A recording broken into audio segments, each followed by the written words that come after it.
You got me. I'm addicted to girlfriend audios again. Just don't tell my friends, okay? They think I'm out of this rut, but I can't go back. If you haven't seen part 1 of the series, this is a very in-depth, long-running ARG that's disguised as an ASMR channel. I call it the ASMRG, where the person running the channel is actually an AI person hybrid, aka a company called Lazarus snatched a middle schooler from her normal happy life, performed extremely unethical experiments on her, turning her into an AI. Her friend and brother get mixed into this mess too. It's a fun time. We have a lot to go over because not only did Kimochii Classroom fully release, but there are also 8 months worth of videos on the channel to go over. Last time, I did not go over everything and just summarized. This time I'm doing a full deep dive, so it's going to be a long one. Get your snacks and let's get into it.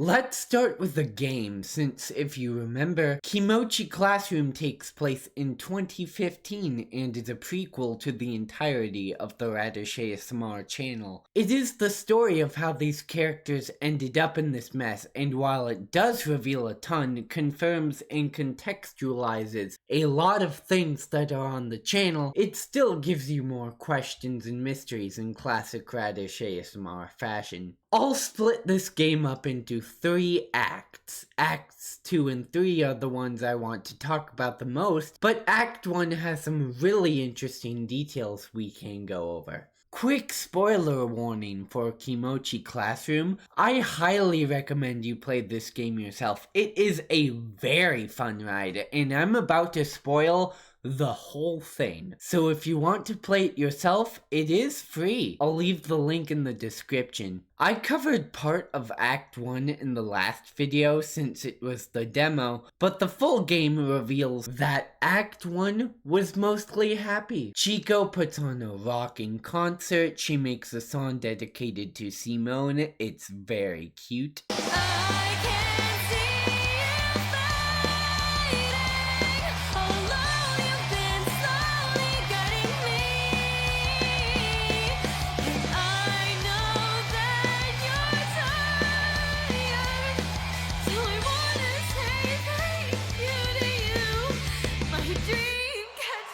Annabelle and Simone become a couple. Annabelle confesses first, classic dense MC. The tumultuous tap gets a big opportunity that saves their business. Simone and Anna become friends with Felicia, much to my dismay. But this was a ton of fun.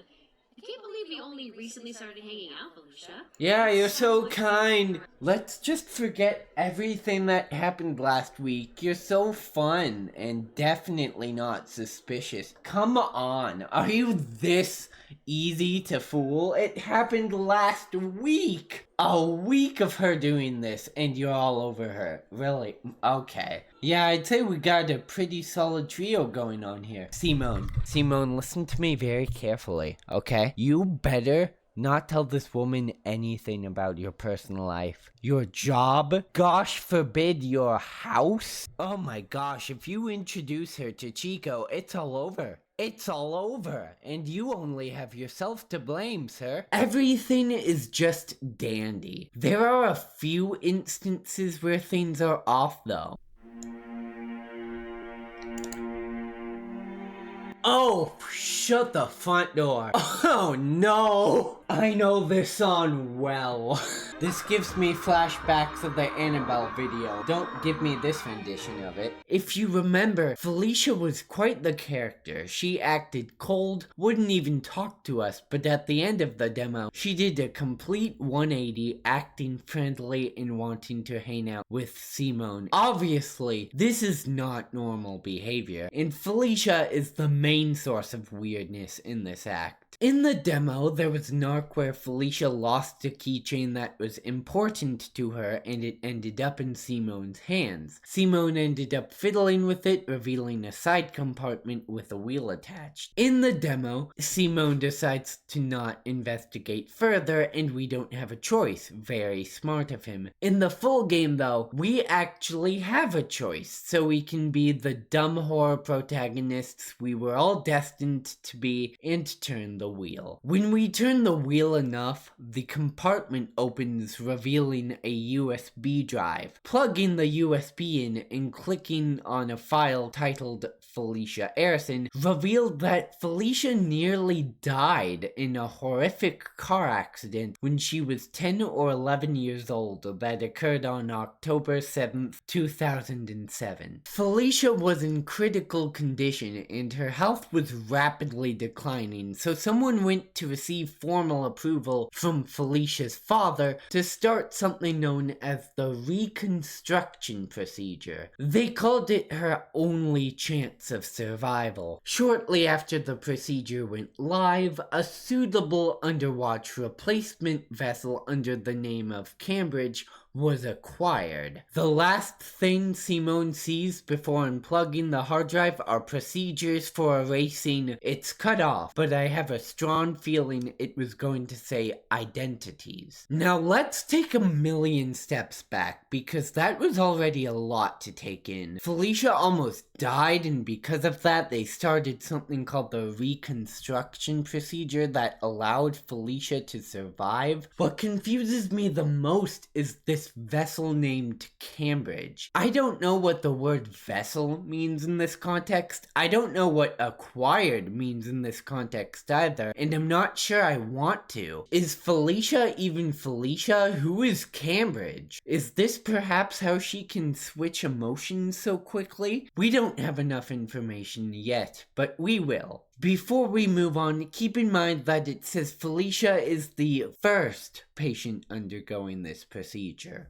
Simone is freaked out by this, tells Annabelle about it, and they choose to ignore it because it's none of their business? Did I read that correctly? You just read an article about some very disturbing, potentially unethical, and definitely illegal things, sir. What do you mean you're just going to ignore it? I get being scared of bringing it up to Felicia, but at least go to the cops, or maybe don't hang out with her. Don't continue being friends with the woman. You guys chose the worst option. Anyway, they keep being friends with her, a week goes by, and now we're at a festival. Every good visual novel needs a festival. Simone, Annabelle, and Felicia all go to a festival together, but pretty soon Annabelle needs to go do something else, and it's just Simone and Felicia. While playing one of the games, Felicia acts in a way that Simone has never seen before, and this inspires Simone to give a pep talk to Felicia about being yourself and not acting reserved around him or Anna. This strikes something within Felicia, and this works. Maybe a little too well, because Felicia starts acting totally different. I'm not just talking mannerisms either. Her voice changes too, changing from a reserved and polite tone to something more upbeat and peppy. I had no idea. I'd be happy to take the lead for the three of us today, if you both like. Come on, Simone.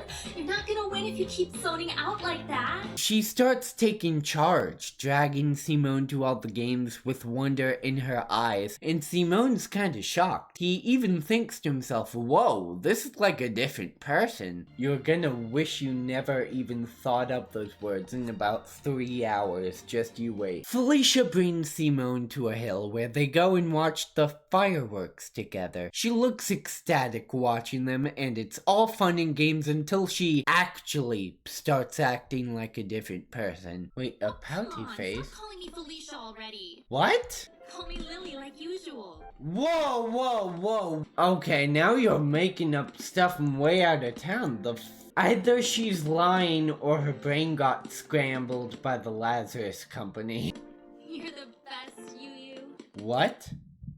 Oh, here we go. My head. Her head was effed with. So she's innocent? It hurts. She calls herself Lily, and she calls us Yu. Simone, understandably, is confused because those are two names we've never heard before, but before he can ask any questions, Felicia, or Lily, starts having a panic attack, breathing heavily and exclaiming her head hurts. She falls to the side and recollects herself a bit before standing back up and talking in that reserved, polite tone again, and brushing off the Yu comment like nothing ever happened. At this point, I don't even know if Felicia is evil anymore. Actually, let me rephrase. I know that one side of her is definitely evil, but this side? The side where she's acting like a normal kid, racing to all the different games, playing, laughing, and having fun? I don't think she's evil. That was genuine childlike excitement when she was watching those fireworks. And all of these thoughts left me with two questions. What happened to Felicia/Lily, and what did the reconstruction procedure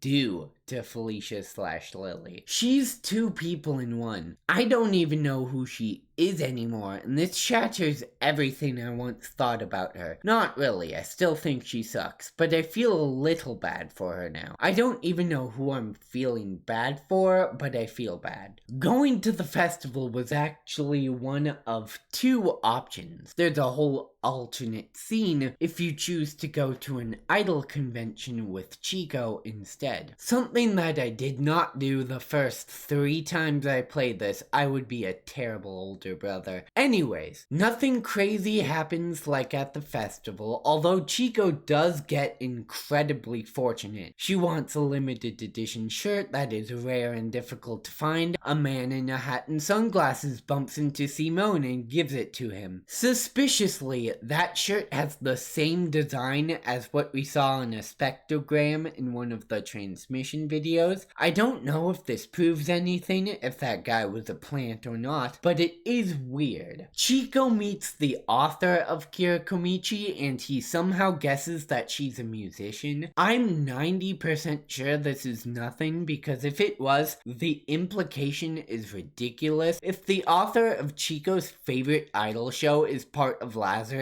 I will laugh my butt off. This isn't just me overanalyzing though. Simone thought it was weird too, so I thought it was worth noting. Chico also goes to see a concert, and while she's there, she discovers she wants to become an idol herself, and Simone is determined to make that happen. She says she's going to light up the world. This is very important for later. That was all the scary parts of Act 1. Well, except for this part where Annabelle says the exact words that end up in one of the transmission videos on the channel, Transmission 3000. Why'd you take that first step back then? You know what I mean, dummy. What made you decide to come talk to me that night? Was it my gorgeous looks?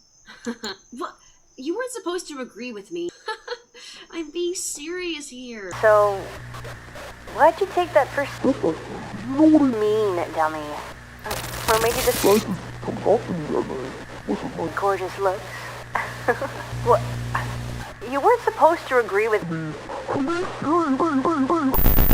It's a little strange. Is Annabelle a part of this or not? Where do the transmission videos take place and where do they come from? We'll come back to this topic. Like I said, Act 1 was mostly happy. It was full of character development and bonding. Things are better for them than ever before. Even the main menu changes to a happy photograph with kind messages from all of Chico's friends beneath it. Then the credits roll, and at this point I was definitely confused.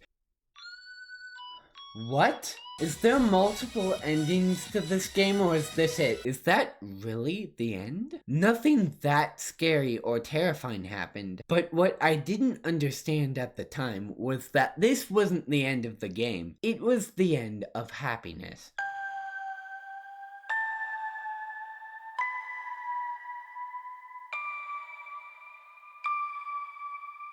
After the credits end, Act 2 begins, and this is where the game shows its true colors. You know, in case you forgot who we were dealing with. It begins normally, it's still happy, it plays off as a post-credit scene detailing where our happy campers are now, but we know it's anything but that as the calendar turns to November, and we know some stuff goes down in November. The first thing that happens is our boss from the tumultuous tap tells us that Mayuka has been acting off, and this is when we finally get lore on the most elusive character in this ARG, Mayuka. Bet you forgot she was a part of this, but she is. Mayuka had a rough life, to say the least. Her real name is Olivia, the same as her mother, and when Mayuka was 8 years old, her mother disappeared. Not only that, but her aunt, Maria, disappeared as well. 2 of the 10 failures' names are K. Olivia and K. Mariah, so chances are they disappeared because they were taken by Lazarus. If you remember, the 10 failures are the people who Lazarus tested on previously, and they're called failures so you can guess what happened. Mayuka's father could not handle the loss of his wife, so he unlived himself, leaving Mayuka completely alone. Mayuka never got over her mother's disappearance and would always look for her. No matter how dangerous the places she went were, if there was a lead, she would take it. Even if she was allowing horrible people to damage her mind or her body in the process, I can't believe she survived? I'm kind of glad the boss didn't elaborate on that because what the fuck? She went on like this for almost a year when a family and friend she grew up with took her in. And that friend's name is Lillian Cambridge. And what did Lillian used to call Mayuka? Big Sis Yu.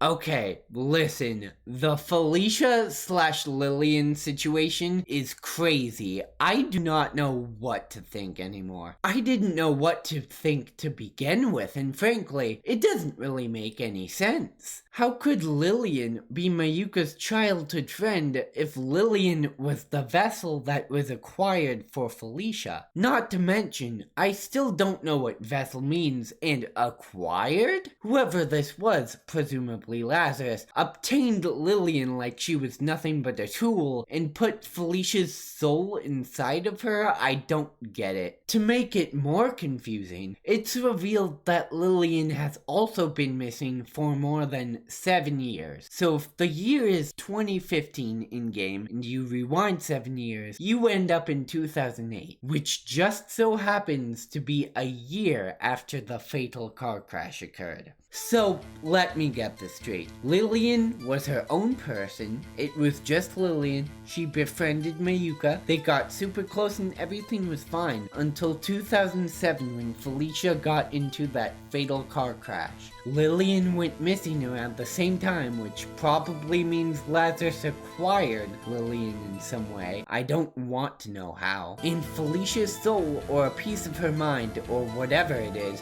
went into Lillian in something called the reconstruction procedure. I think that's what's happening. I'm not sure, but I can't think about this anymore or my brain will explode, so I'm sticking with this. In the last days Lillian was around, she realized that Mayuka never stopped looking for her mother. She just got better at hiding it, whatever that means. Lillian tried to get Mayuka to open up, but she never budged. Lillian got frustrated, and that turned into a feeling of wanting to prove herself worthy to help. So she found a place Mayuka was planning on visiting, presumably to look for her mother. Lillian left a note saying that she would go there instead to help, and she was never seen again. Mayuka always blamed herself for it, because if she would have just told Lillian what was going on, maybe this never would have happened. To make things even more confusing and sad, one of the 10 failures is A. Lilia. It's only one letter off from Lillian, but that's enough to make me question if these are the same person. It could be a combination of both names. The A could be Arison, but that feels like a stretch, so I'm still not sure. Hi, it's me from the future. I'll come in every now and then to explain something I forgot or to add context I forgot. In this case, I forgot to explain something that happens in Act Act 1 that pertains to this. Along with the tumultuous tap, there's another restaurant called the Flowery Respite in which Felicia frequently visits. She happens to really like one coworker that works there, Mayuka, only visiting when Mayuka's on the clock and only ever asking for her. The reason for this? One day, Felicia came into the restaurant looking stressed. So stressed she couldn't even hold a cup of coffee. Felicia then asked Mayuka if she could stay and sit with her. Felicia didn't say anything, and they both sat in silence for 2 hours before Felicia got up and left while saying thank you. Ever since then, Felicia only asks for Mayuka. My takeaway from this? Lillian is still in there. We just need to bring her out. I wish that was the end of the boss's conversation with Simone, but it isn't. The boss tells us a story about the time he went to his daughter's house for Mayuka's 14th birthday, but he entered the house to so much screaming. He wouldn't get into the specifics, but he told Simone that he got Mayuka out of there as quickly as possible because there was something in her eyes that he couldn't ignore. I don't know if that story has anything to do with Lillian at all. It probably does, but I can't figure out what.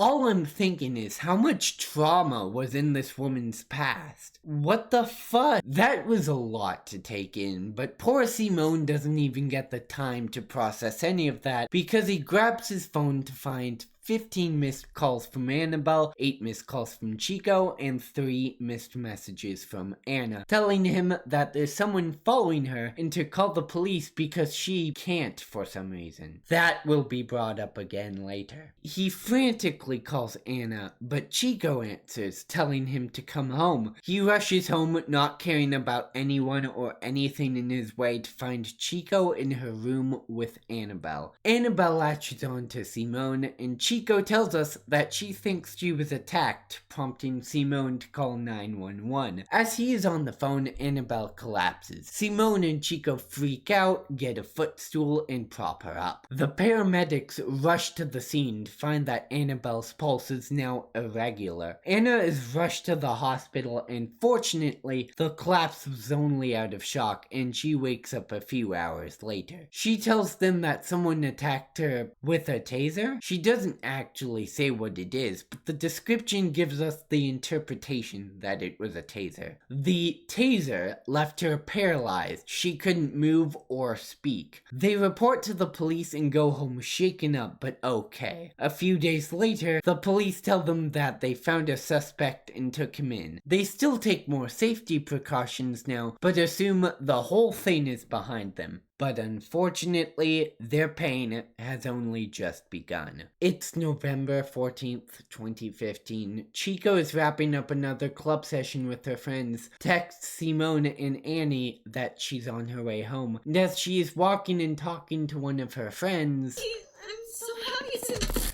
Ah! No, not again! Oh shoot, that actually got me. I don't like running footsteps. That's one thing I hate in horror. I hated that. She gets tased just like Anna did, but this time there's no happy ending. She musters her last remaining strength to tell Kiki to call the police and get out of there. She collapses, then starts hearing footsteps walking towards her as she begs for Simone to save her. Unfortunately for her, there's no savior coming and she gets kidnapped right then and there. I'm not ready to go.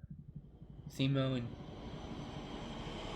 Save me. What is that? The attacker comes up and what the heck is that? Payturtle got a better look at it, but that does not make it any better. It looks like a screaming face and it makes me uncomfortable the more I look at it, so I'm gonna stop. Let me do something real quick.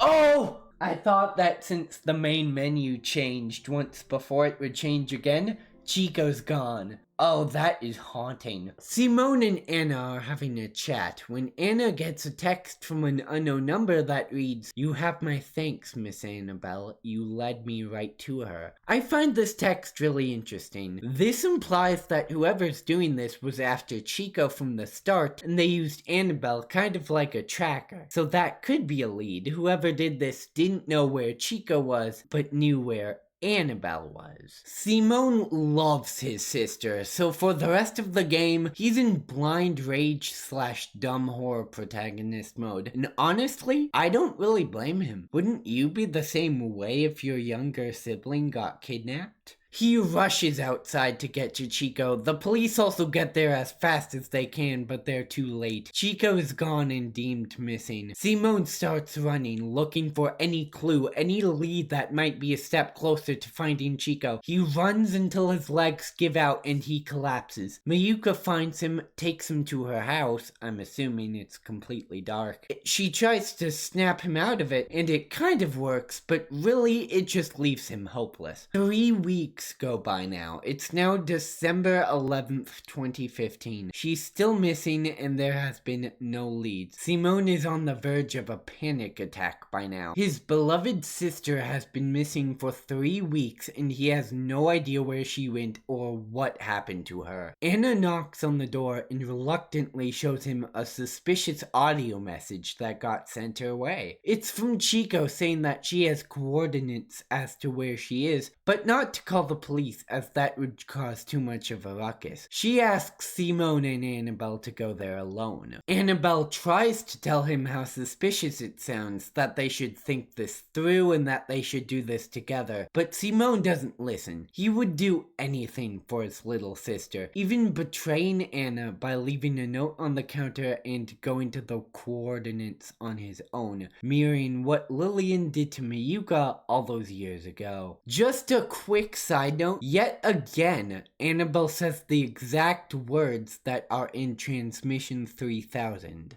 Please, don't try to do this by yourself. Please. Please don't. Don't try to do this by yourself. We'll get back to those codes. Anyways, he finds himself in the middle of the woods. He walks to find a worn down cabin, and despite this literally being a horror movie, he goes anyway. He finds the door unlocked, almost like someone was inviting him inside. He doesn't find anything in the living room, if you could even call these rooms, and heads to the bedroom. Then he finds blood-stained sheets and a trail of blood leading towards Chico's phone in the middle of a large pool of blood. This sends Simone into an even bigger rage. He storms back into the living room to find a trapdoor that was not open before. Figuring the kidnapper was trying to play games with him, he decides to take the bait. He walks down the trapdoor to find a secret facility deep underground. A facility for what? We're not sure, but I'm assuming it's Lazarus. He finds himself traversing seemingly endless gray hallways. They all look the same, so he's not sure where he's going or where he's already been. He turns a corner when suddenly, I shine my light down the left side of the new hallway in front of me. Holy sh! I didn't like that. I hate running footsteps, I just said. Oh, that's like the worst horror to me. Those were fast footsteps too, holy crud. I'm still reeling from that. That caught me bad. A person runs past him full speed. Simone gives chase, but something's not right. That person seems abnormally fast, and Simone can't keep up. He finds a thin opening in the wall. He enters, and after jogging some more, he finds a metal door that won't open no matter how hard he tries. On cue, like they were expecting him, a beep rings out and the door opens by itself. Chico's voice comes from beyond the door, but it sounds distorted.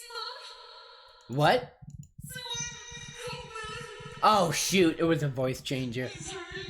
Simone rushes in angry. He assumes it's a kidnapper that's using her voice to mess with him, but he discovers something far beyond his comprehension is happening. Don't charge through the door.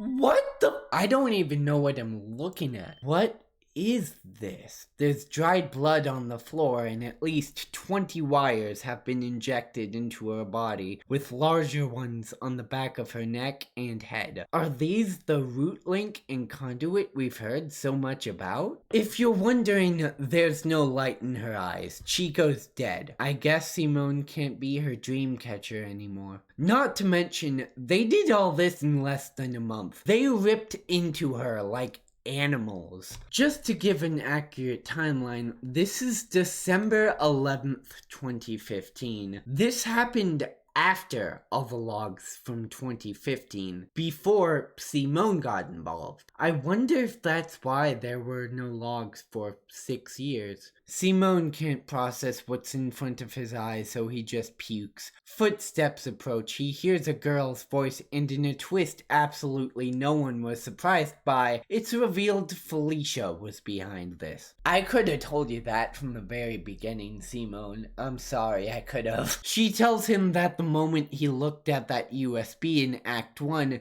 his fate was sealed. Interestingly, if you choose not to look at the USB, you won't get the reveal of Felicia, and Simone just gets whacked in the head with a bat. I don't get why she says your fate was sealed, like his fate would have drastically changed if he hadn't. It was either he gets killed with a baseball bat or, well, you'll see. Simone gets angry and asks her why she had to involve Chico in all this, and she says something that sends him over the edge. What we do with your sister from here on out no longer concerns you. Yes, it does. I'm her brother. Oh, it's the snapping sound from the videos! Felicia tries to protect herself by sending someone after him, but Simone casually murders the guy and questions Felicia further. She says that becoming friendly with him was an order. An order from who? She doesn't say, but there seems to be a higher up, and it's most likely Lazarus, or Felicia's father. The Airson Corporation might be in on this too. Felicia confirms that she died a long time ago, which I guess confirms that the reconstruction procedure really is the only reason she's alive right now. Simone gets on his soapbox for a moment and delivers a speech that seems to get to her. He talks about Lily in Cambridge and how he thinks she's still in there, and actually had fun with him at the festival, cares for him, and that freaks her out. She begins to cry, and it seems like this is going in Simone's favor until Lillian let me. Whoa! Holy sh! The game closed. Okay, now Felicia's gone. When you reopen the game, Felicia is now gone, and you're back at the main menu. Thinking back on everything, I can't help but remember Felicia was the first patient to undergo this procedure. Is this what's happening to Chico? That doesn't make sense though. Chico never went through anything fatal. She was happy and completely healthy. The only reason Felicia went through the reconstruction procedure was because they had to save her life after a terrible accident. That was the only reason, right?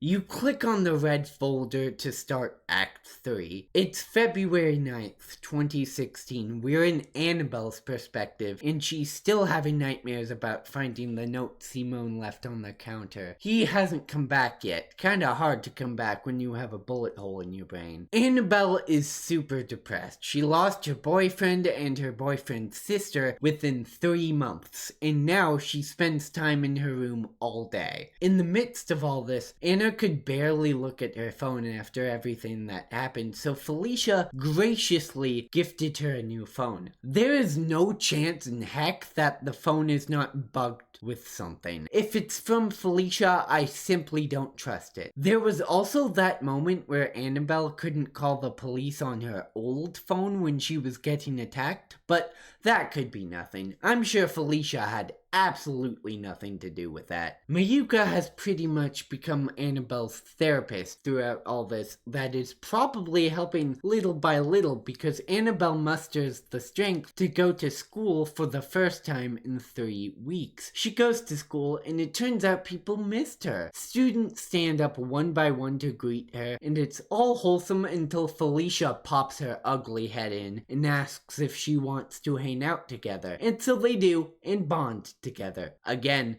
to my dismay, she beams at me. We could go relax at the park. The weather today is quite nice for February. I have a great cabin in the woods that we can chill out at. Felicia calls back to me. We can go through the trees here. I said that as a joke, Felicia. As a joke. This place, before everything. Oh, this is the... Oh, you butthole. This is where we first... Oh, I had no idea. Oh, I'm so sorry. We can leave if you want. Just know I'll always be there for you, huh? Felicia? How long was I asleep for? Oh, just long enough so that no one can hear you scream. Almost 7:30. Oh, it's 7:30, so people can hear us scream. I will be doing that then, to get you away from me. Anna, would it be alright if I asked you to accompany me? No, it's 7:30. What could you possibly want to do at 7:30? I was considering trying my hand at cooking some dinner tonight, so I would like to make a stop by the supermarket. Oh, some Simone cakes? And I've been having a nice time seeing you today, so I was wondering if we could stay together a little longer. Are you trying to NTR me right now, Felicia? Are you kidding me? She's still in love with Simone. Buzz off. Isn't the supermarket the other way? Oh, it probably is. She grins at me. Smaller one I want to try. You. I never really liked this street. Oh, that's why she took you here. Okay. I wonder what I should... Huh? Is that your phone? Yeah, that's mine. I pull it out and Felicia just chucks it. You don't need that. This supermarket has no cellular service. Just trust me. As you saw in those clips, Felicia dragged Annabelle to this supermarket that sells locally grown food, which is actually just a dark alleyway for her to continue her schemes. While walking down the alleyway, Anna gets a call from Mayuka sounding panicked. She tells Anna to run because Felicia is one of them. First of all, who's them? Second of all, how did she find this out? Third of all, how does she know who them is? I have a bigger section on Mayuka later, so let's move on for now. After Mayuka says that, Felicia drops the facade completely, goes back to that ice-cold demeanor, and doesn't have a care in the world as she steps aside to have someone else attack Annabelle with the same weapon used on her before. What is this? Oh, gosh, see, I knew it was coming. Annabelle couldn't even process the betrayal before she was on the ground and was kidnapped. It is an unknown date in the year 2016. Annabelle wakes, confused, alone, and terrified in a dark room where she can't see anything. She notices she's sitting in a wooden chair. She stands up and tries to walk just in time for this thing to start conversing with her. Forward. What? Hello? You're standing there, aren't you? The voice is too distorted to sound human, but it's also too strange to sound like a robot. So, what is this thing? Annabelle stays silent in fear until the voice yells at her to speak. The voice explains that she wants to be popular. She wants to light up the world. Huh, I wonder where it got that from. She doesn't know what she means by that, but it's been in her head since she's been, let's say, hooked up. This is clearly Chico. Some lines it says are one-to-one copies of Chico's. It makes me wonder in horror because the voice is so strange. What the heck did they do to her? It tells us its name is Ami, and if you don't know what that is, almost every Akemi log from 2015 mentions it. The following examinations will include an investigation of the patient's mental wellness, as well as multiple full brain scans to evaluate the patient's potential receptivity to the AMI treatment. Tomorrow, the patient will be placed into artificial mental stasis, and stage 1 of the AMI treatment will begin immediately. Stage 2 of the AMI treatment will begin today and is expected to take approximately 4 days. I thought AMI was an acronym for something at first, but what if it's just AMI? I'll say it now. AMI is clearly Akemi. She's part of all the 2015 logs, but not in 2021 onwards. Only Akemi's name is mentioned there. AMI says it wants to be popular, which is what Akemi is doing. She also says she feels like she knows Annabelle from somewhere, but doesn't know where. The only theory I have as to why her name is different here is that she was Akemi before she became Akemi, if that makes sense. Ami's the groundwork. At this point, Ami hasn't grown enough yet. That doesn't make sense right now, it will later. Ami says to grow stronger, it'll need Annabelle's voice in mind. It already has her voice, and Ami's kind enough to demonstrate for us. To anyone hearing this, I need you to listen very... What?! Some of you have already noticed, others haven't. But what you've been watching isn't what it seems. This is the first transmission video. What does this mean? This one sentence is a massive reveal, and it poses so many questions and theories. So much so that I have to make a separate section to this video just on this one part. Please don't try to do this by yourself. My biggest regret about the previous video is that I didn't go over the transmission videos. I went over one of them and showed you clips of others, but I should have just gone over all of them.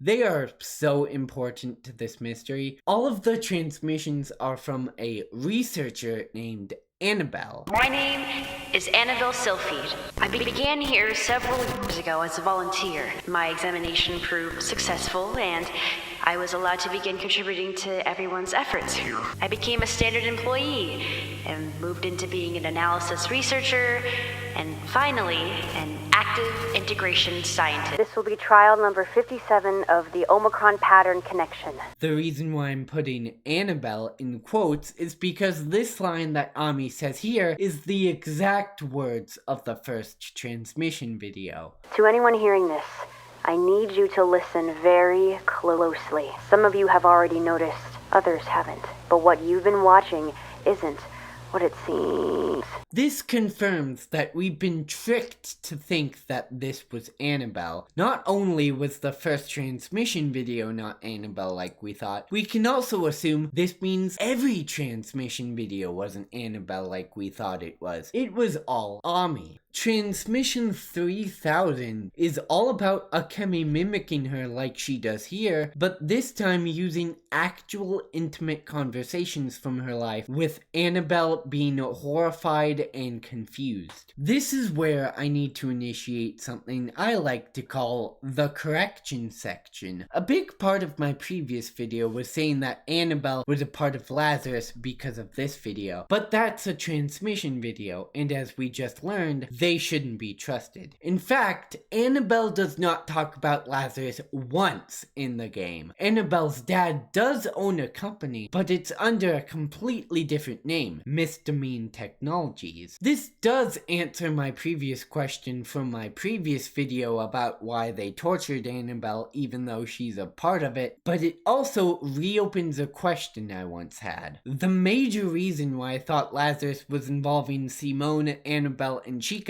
specifically is because Annabelle was a part of Lazarus. Now that I know that's not true, what the heck is Lazarus? Is it just some company that decided to send Felicia out to kidnap these 3 innocent people and turn them into AIs for no reason? Why them? What's the end game for you people? May Lazarus live on to change the world for the better. Change the world for the better, my butt. All you're doing is killing people and saying they're missing. Will the end justify the means here? I don't think so. Why are they trying to dupe us? Is it to get us off their tail? If it is, I gotta hand it to them. It worked. Now I could just leave it at that, but I want to go over something else I think is a bit weird. While transmissions 3000 through 15,000 gave us the impression that Annabelle is a researcher at Lazarus, transmission 1000 and 2000 are a little different. In them, Annabelle is freaked out and is asking us for help. Something about this place is wrong, diluted. The exact cause is unknown, but something is here, something that shouldn't be. Please, if you find anything, contact us. Transmission end. To anyone hearing this, please listen. I'm in a bit of a tough spot right now. This may not even be reaching anyone, but I think I need help. I think something is wrong here. Please spread what you can find wherever you can. Look closely at what you see and what you hear, and anything can be a message. Wherever this is being broadcasted might not be enough. Find Lazarus. Now that we know that all these transmission videos are potentially Ami, this strikes me as very odd. You are the evil AI robot here, and yet you're telling us to find Lazarus and to investigate further? Call Akemi Nikocado Avocado, because I think she was 2 steps ahead. No one had any idea that there was anything suspicious to this until that first transmission video. Look at the comments, you can see for yourself. I think she was trying to lure us in, and it clearly worked. For what purpose, I'm not certain. Especially since the rest of the transmission videos gives us the impression that Annabelle is a researcher of Lazarus. Why would you point us towards this mystery and then lead us in the wrong direction? Another correction, in my previous video, I said that Akemi is trying to break free. She's tired of being controlled and she made this game to show us the truth. She's not. I think this reveal makes it obvious she was trying to trick us the whole time. As for why she's tricking us, Lazarus made her, so I think that's why. The last thing I want to say on this matter is that we know Akemi can mimic voices now. Do you think it was Akemi acting as Chico in that suspicious voicemail Annabelle received in Act 2? Moving on, if you remember, we are still going over Act 3, that was a long tangent. Annabelle's understandably freaked out by this mimicry and turns to run, but in another display of how messed up this story is, Ami starts imitating Chico. Make a run for it in 3, 2... Please don't go. Fortunately, Anna is smart enough to see through the lie, and after a mini panic attack, she runs and we get a familiar scene. Oh, this is what we saw in the videos as well.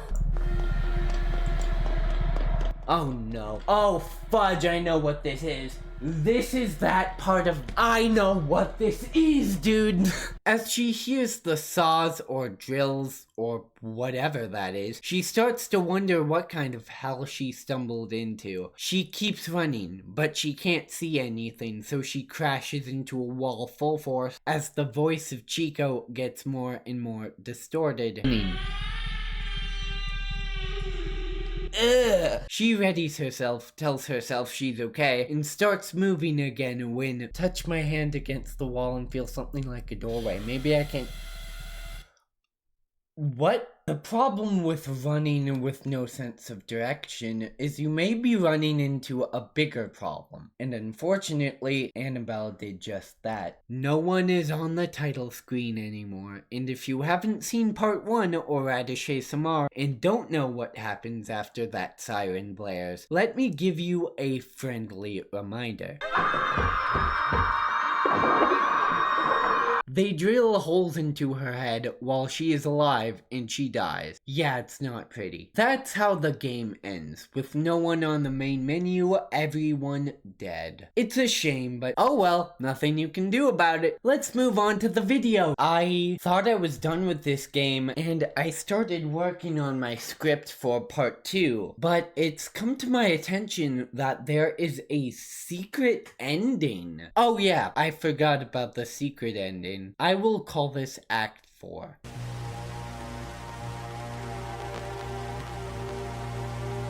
To get Act 4, you have to do all these requirements, and funny enough, I did all of them except getting every question right on my math test in midterms. You heard me right, there's math in this game, and it isn't exactly 1 plus 2 either. I already went through school once, I'm not doing it again. After cheating on the tests, sorry Akemi, I exited the main menu where I found a black square on the empty notepad. I clicked it and Act 4 began. Act 4 can only be described as lightning in a bottle because it is short, but there is a lot to it. So buckle up. It is an unknown date of an unknown year. Simone is getting ready for another amazing day at school and goes downstairs to talk to his dear sister Chico, but something is clearly off. We're not Simone, we're MC. Chico is sister and she has red hair. Sister doesn't speak, but MC acts like she does. Annabelle is also here, but her eye color changed and she's been reduced to friend. There are no emotions to anything the characters say, like they've been turned into robots. It's also turned into a stereotypical cliche novel plot where Annabelle is the over-the-top tsundere and the most popular girl in school. Simone's the pushover who likes her anyway. MC brings friend to the park to confess to her, which is the opposite of what happened in Act 1. Before MC can say anything though, friend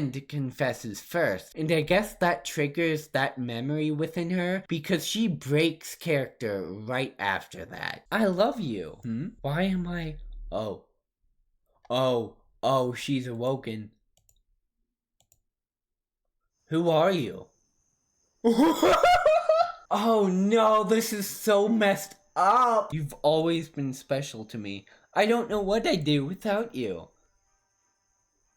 That's Base 64. She was crying as well. Yes, that is Base 64 with raw inflate past me, and it translates to, she won't leave me alone, I can't stop her when she takes control, my head hurts, my head hurts, my head hurts, she hurts me on purpose. Riveting. Annabelle saying her head hurts reminds me of Lillian at the festival saying her head hurts, so maybe Felicia/Lillian are a victim of Lazarus' scheme as well? More on that later. The Lazarus theme starts playing in the background.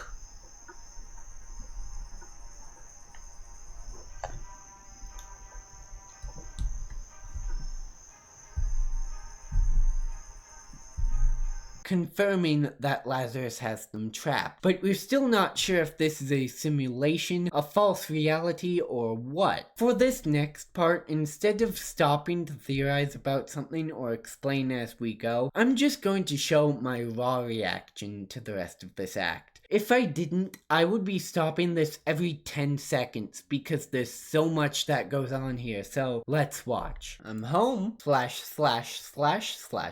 ... Why does the sister not talk? She said yes. I know. I can't believe it. It was a little weird though. She seemed fine at first, but then all of a sudden she started crying. Maybe she was just nervous, but something about it felt... No, it didn't. Oh, she spoke for that. Huh? Simone, it was complete... XXXXX, it was There's your confirmation. There's your confirmation, 5X's Simone. Bro, it was a completely normal confession. Nothing to worry about. I guess you're right. You need to get ready. The white space! Don't forget what happened. Don't forget what they did. This is going full ARG mode now. Don't do that again. What they did to us. Stop! You have to remember. Don't let them erase everything. What the so many things are happening at once. He doesn't know you. What was that silhouette in the back? And you don't know him. But I do know him. I just can't remember his name. You have a job to do. As the primary component, it's your job to make sure you control your secondaries. You need to keep Ami safe while she grows. not upset her. What? She takes after you the most after all. You do not know him. Did someone do something bad to us? Do you know who did this? Her eyes are different. Felicia, don't scare me. You are Ami. He is Ami. And the third is Ami. The three of you together are Ami. What is happening, dude? Your secondaries are nothing but components. You do not know them. That is all that matters. Thanks for always being there for me, big sis, Ami. I know I can always trust you. Of course, I'll always be here for you. Alright, I think it's time for bed. Would you like me to rub your head before you go to sleep? Yay, yes! I love you, big sis. I love you too. Is that the end? That was a wild ending. Oh, that's a lot to think about. That secret ending just added another 10 minutes to my video. That was a ton of information, and there were even some things that I missed, so let's break it down. MC excitedly tells sister that friend said yes, and during this, a certain signal plays. I know. I can't believe it. It was a little weird though. We should all know by now that this is Sakura's calling card.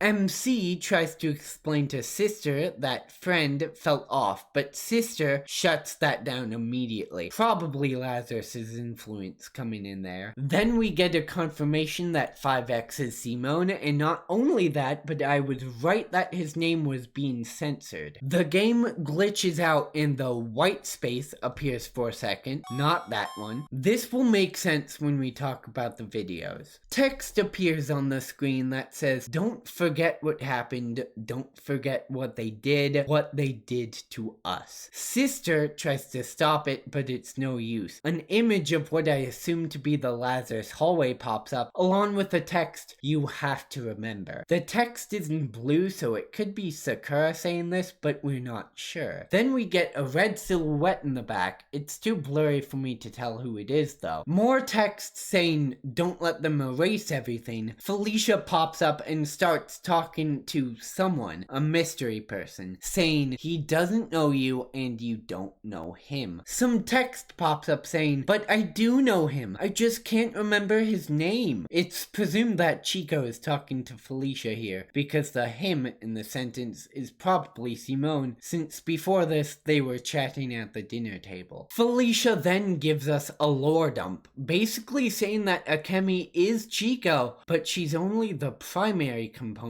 of Akemi. Simone and Annabelle are the secondary components, and they all make up Akemi. The truth finally comes out. Akemi is this weird 3-person hybrid. I don't even know how that works, and it probably doesn't. That's why everyone is getting mental fractures and brain damage from this. As the primary component, it's Chico's job to make sure Simone and Annabelle are controlled and don't glitch or break character while Ami grows. What does that mean? They're in the simulation of their lives. Is that what Ami is growing off of? Is Ami using the simulation to learn how to be like them? I assume so, because in 2021, Akemi's account was made and was acting just like Chico. Like I said, Ami is the groundwork. Their minds are so messed up that they can't even remember that something bad happened to them or who did this, and they can't even remember what their friends or brother looked like. Isn't that so depressing? I did note that Felicia's eyes changed, but I didn't catch what was in them. It's that symbol again, the one that first appeared at the end of Sakura's paragraph. That will be a major point of discussion later, so stay tuned. After that talk with Felicia, we hear a car speeding. And when I think of cars and Felicia, I think about that car crash in the reconstruction procedure. I'm starting to think that procedure was not only to save Felicia's life. I think they had ulterior motives. They obviously did something to her. I don't think she woke up one day, decided to murder people and take part in these unethical experiments on a whim. I think they just used the car crash as an opportunity. Like, sure, they saved Felicia's life, life, and maybe her father agreed to put her through this procedure because he genuinely thought they were only trying to save her life. But who's to say they didn't do anything else? Lillian's teary eyes at the festival saying her head hurts and looking scared certainly doesn't dissuade me from this theory either. Because again, what does acquire mean in this context? She went missing around the same time as the car crash. Did Lazarus just take her and put her into Felicia's body against her own will? What happened? All I'm saying is Felicia's behavior is weird, and I don't think it came out of nowhere. I'm starting to sound like a broken record, so I'm moving on. I said I'm moving on, but actually there's one more thing. Lazarus's theme is the song that Felicia played on the violin.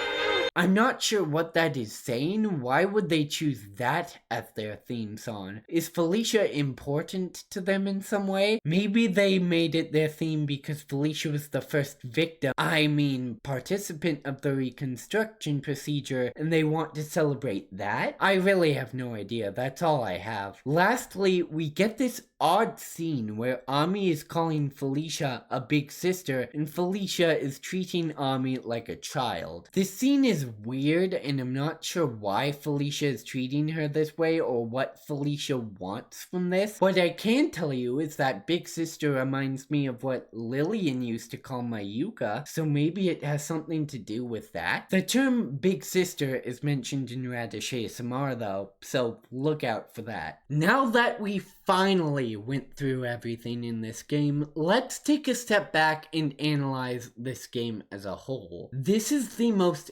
disturbing ARG I have come across, and this game really puts into perspective just how messed up it is. Seeing it with your own eyes is much different than looking at a log. The amount of torture these characters had to go through is unimaginable. Chico was hooked up to this demented device and 20 wires going through her. Simone was shot in the back of the head, and Annabelle had holes drilled through her head. Not to mention, the amount of broken promises in this game is harrowing. There's the promise to watch the season 10 premiere of Kira Komichi with Chico, the promise to make Chico's birthday party the best day ever, the promise to make Chico's idol dream come true, the promise between Simone and Annabelle to be there for each other. That one didn't even last 2 months. This game is a big bundle of depression. I forgot to mention the worst part. They're all dead. So let me ask you a question. Will they ever be able to go back to their happy-go-lucky life showcased in Act 1? Or will their only solace be a peaceful afterlife? The biggest thing this game did for me was it made me so much more intrigued about Lazarus and their intentions. I mentioned this a bit before, but now that we know Lazarus is just a random company that has nothing to do with these characters, why are they doing this? Are they trying to make the most human sentient AI they possibly can? Ever seen the Terminator franchise? That doesn't sound like a smart idea, guys. The 10 failures and possibly Lillian is evidence that they have done this for years, and for the life of me, I can't figure out what the point of all of this is. Most importantly, why in the world is Akemi doing ASMR content? Why is that the medium she went with? All those deaths and murders were for 28,000 subscribers. I hope you got the popularity you desperately wanted. One more thing, now that we know what happened to these poor people, it makes the previous Radish ASMR videos 10 times more depressing. Like this video where the character mentions going to college. I mean, We're both supposed to be in college right now. A code from Annabelle pops up saying that chance was stolen from us. Ouch. Or this video where 5X or Simone says, "Is this how she felt? Cold and alone in inescapable darkness? Why couldn't I stop it?" This is why I love this ARG. The characters feel so real. You can feel the emotion and pain. And this is one of the few ARGs that have made me feel something.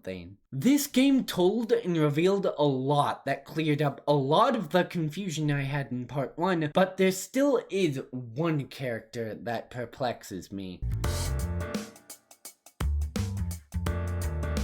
Mayuka has always been the wild card of the ARG. For the longest time we've known nothing about her or why she's a part of this. With only one video to her name at the time, now 2, I'll go over that one later. But still, out of the 97 on Radish's channel, 2 is not a lot. Thanks to this game though, we've learned the most about her than we ever had. And you can say her reason for being in this ARG is because her friend Lillian is being trapped by Lazarus, but I don't think that's the full picture. I still think she's a bit of a wild card. Take a look at the main menu. No one's there. They're all gone, including Mayuka, which doesn't make any sense. Did she get captured too? I don't think so, because the last time we saw her, she was warning about Felicia being one of them. There's still the question of how she found this out, but also, if she knows Felicia's dangerous at this point, she most likely won't fall for her friendly demeanor like the other characters did. So what happened? Where did she go? The boss was talking about horrible people damaging her body. The boss entered her doctor's house a week after Mayu's 14th birthday to find that the house was filled with screaming. We don't know what those 2 instances are about, and let's not forget about the bartender video, which has the exact same scenario in the game. That's creepy, and we still don't have the answers to that. I'm starting to think she's the most important part of this ARG. Why else is she so secretive, huh? It's almost been 3 years and we still don't know much about this woman. Like, maybe she's undercover for Lazarus as a bartender and that's why this video is so similar to what happens in the game. That's just a crack theory, of course, not worth thinking deeply about, but there is one thing that is actually extremely interesting to me. After the boss tells us the story about the house full of screaming, he then says, "When she looked at me standing in the doorway, something in her eyes, I just couldn't ignore it." That doesn't stand out or seem suspicious to any of you right now, and you may think I'm a crazy person, but I promise you by the end of this video, you will look at this line very differently. That's all for Kimochii Classroom, and I should go on to the videos now, but there is one thing from my previous video I want to circle back to.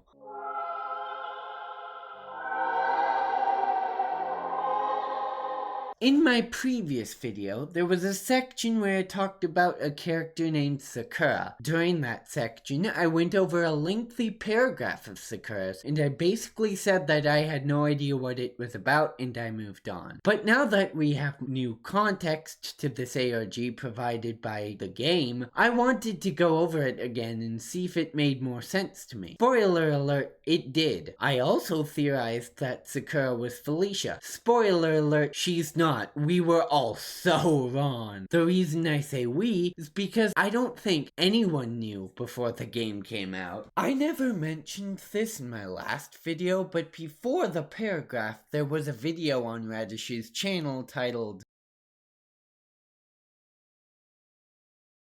In that video, Sakura introduces herself and says, upon the completion of this message, Akemi will regain control and Sakura will die, which doesn't make any sense now, but hopefully it will once I start explaining. After that, she states that she wants to show us who Akemi is and who we are. After that, videos started popping up on the 10 Failures channels, and each video contains a piece of the paragraph we're about to to go over. This tells us that Sakura may be working with the 10 failures in some way to take down Akemi and Lazarus. I'll start this off by saying Sakura confirms what is said in the game. Akemi is 3 of us. There are 3 components that make up Akemi, 3 people, 3 root links. Annabelle and 5X are the secondary components. She then says I am the primary root link, which is a big hint. We already discussed how Felicia was talking to Chico at the end of Act 4, and Felicia says she's the primary component. So you know what that means. Sakura is Chico! Her human side, at least. We don't really know how Sakura came to be. I'll discuss that later. Sakura explains that Simone, Annabelle, and Chico make her whole, but doesn't know who they are except for Annabelle. I assume this is because they talked in Act 3. You'll also see that Akemi knows who Sakura is as well. I'm assuming that is because she mimicked Chico's voice in Act 2. Sakura tells us Annabelle is not a regular component. She's broken, unstable, and the only reason I have as to why that is, and what that means, is that she was captured last, had the worst death of all of them, and was the only one that woke up from her robotic stupor in Act 4. She's so unstable that Akemi recognizes her and does not treat her as a component, but as a friend slash toy slash threat. If you don't know what that means, there will be a ton of examples when we get to the videos. Trust me, she really gets the short end of the stick. It's kind of brutal. Then we get to a part of the paragraph I'm still a little confused about. Annabelle's instability created something inside of her own mind, something that doesn't follow Akemi's rules. It won't let Annabelle forget. All it wants to do is make her suffer, but the havoc it wreaks has caused more than one thing to come loose, including me. I don't know what it is, but it doesn't sound great. Then Sakura says the havoc it creates caused her to come loose. Not sure what that means. I mean, I'm glad it happened. Sakura is Chico's human side. She's actively against Akemi. Later in the paragraph, she says that she can make Akemi tell the truth, kinda hijacking her in a way. So that's all well and good, but I still don't know how it happened, how Sakura came loose. I'm sure we're going to learn more about this as the ARG continues, but for now, we're in the dark about it. It seems like Lazarus nor Akemi know why Sakura's around either, and they hate her guts. They want her out of their hair, presumably because Sakura's trying to stop what they're doing. They do anything to try and snuff her out, which results in a very long war between Akemi and Sakura that play out in the videos.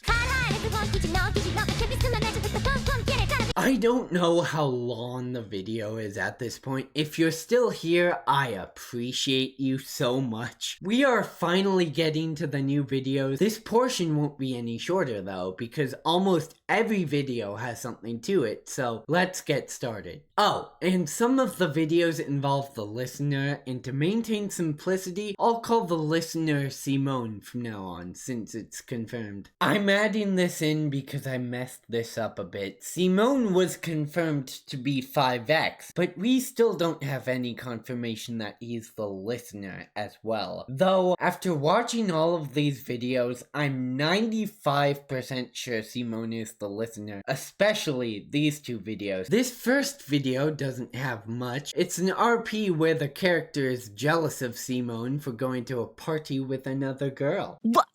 You went with,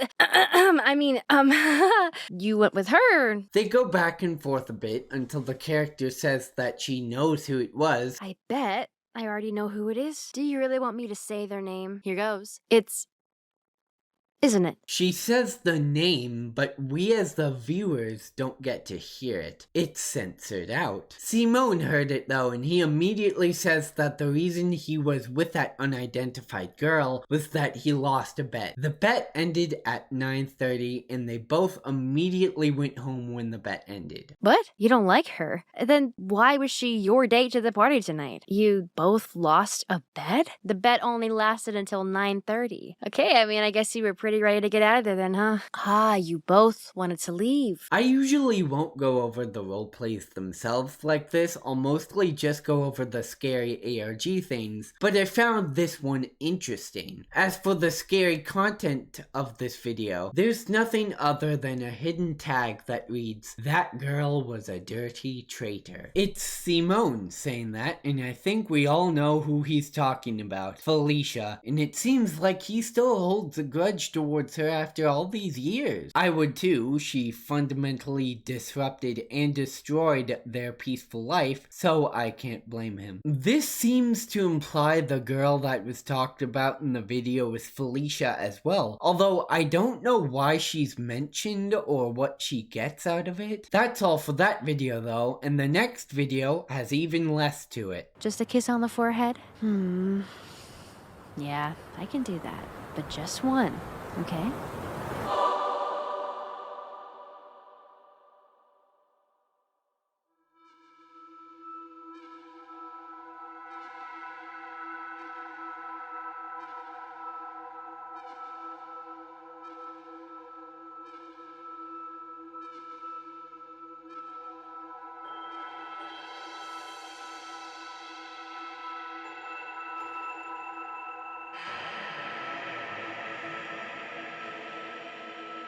That is literally it. All we got was Akemi's silhouette in this video. This is the white space I mentioned in that clip, and it's a common appearance moving forward. I don't exactly know what it's supposed to represent. I don't think anyone does at the moment, but my educated guess would be that it represents Akemi's mind. You'll see why as we get further into these videos. I also might have extrapolated from an external source, but what do you want from me? Alright, it's really similar. Usually, all the recent videos end with a Kimochii Classroom ad, but this one doesn't and just ends with a character saying this. Damn. I can't wait to wake up. I'm not sure if this is anything, but the video having no ads threw me off and made me think it was. Is it a cry for help? Is she saying she hopes to wake up the same person because she switches characters every video and she hates it? Don't know, but thought I should mention it. Okay, those two videos didn't have much to them, but I promise each video after this has something big. Like this video, which seems strangely familiar. The character gets jealous of Simone hanging out with her co-worker. She ends up confessing, I'm attracted to you and all the bits and pieces that make you up.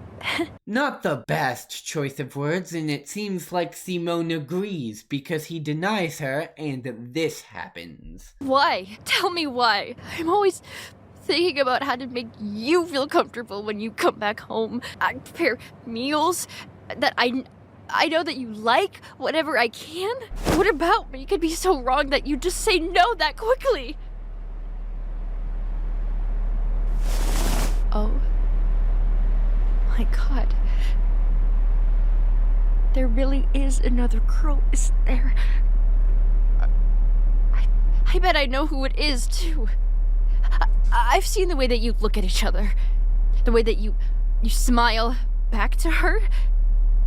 Even though you've known me for so much longer. You two even... I know it's her. I know it's...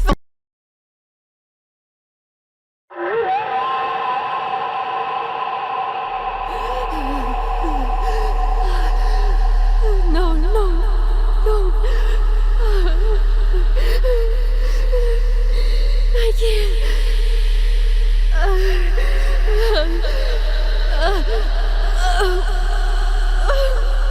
My head. It's...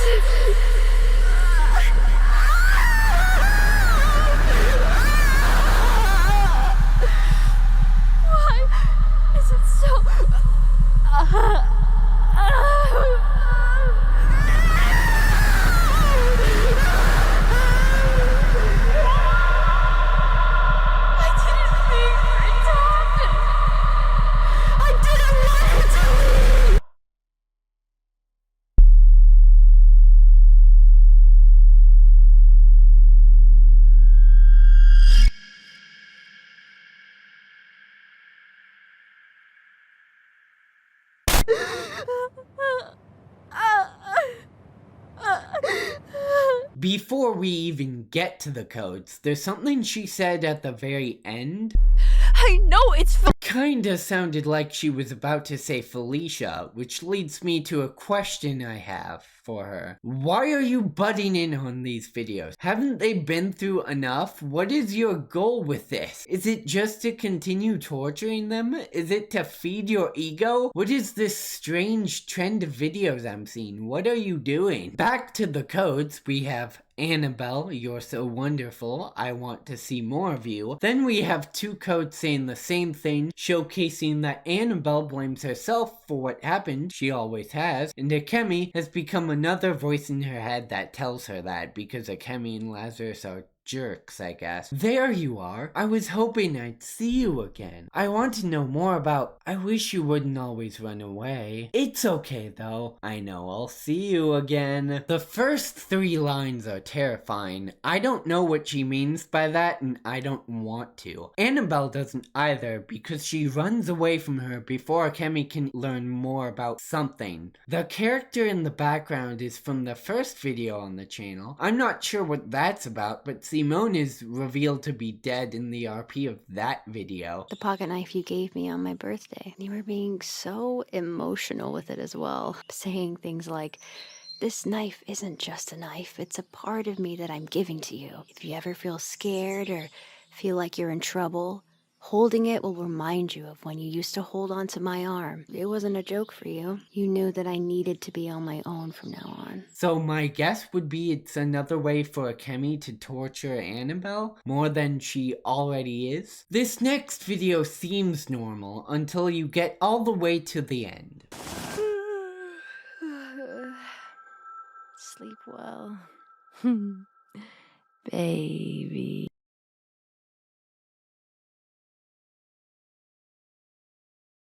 It's an Akemi log. We haven't gotten one of those in a while. Sakura's signal plays right before it.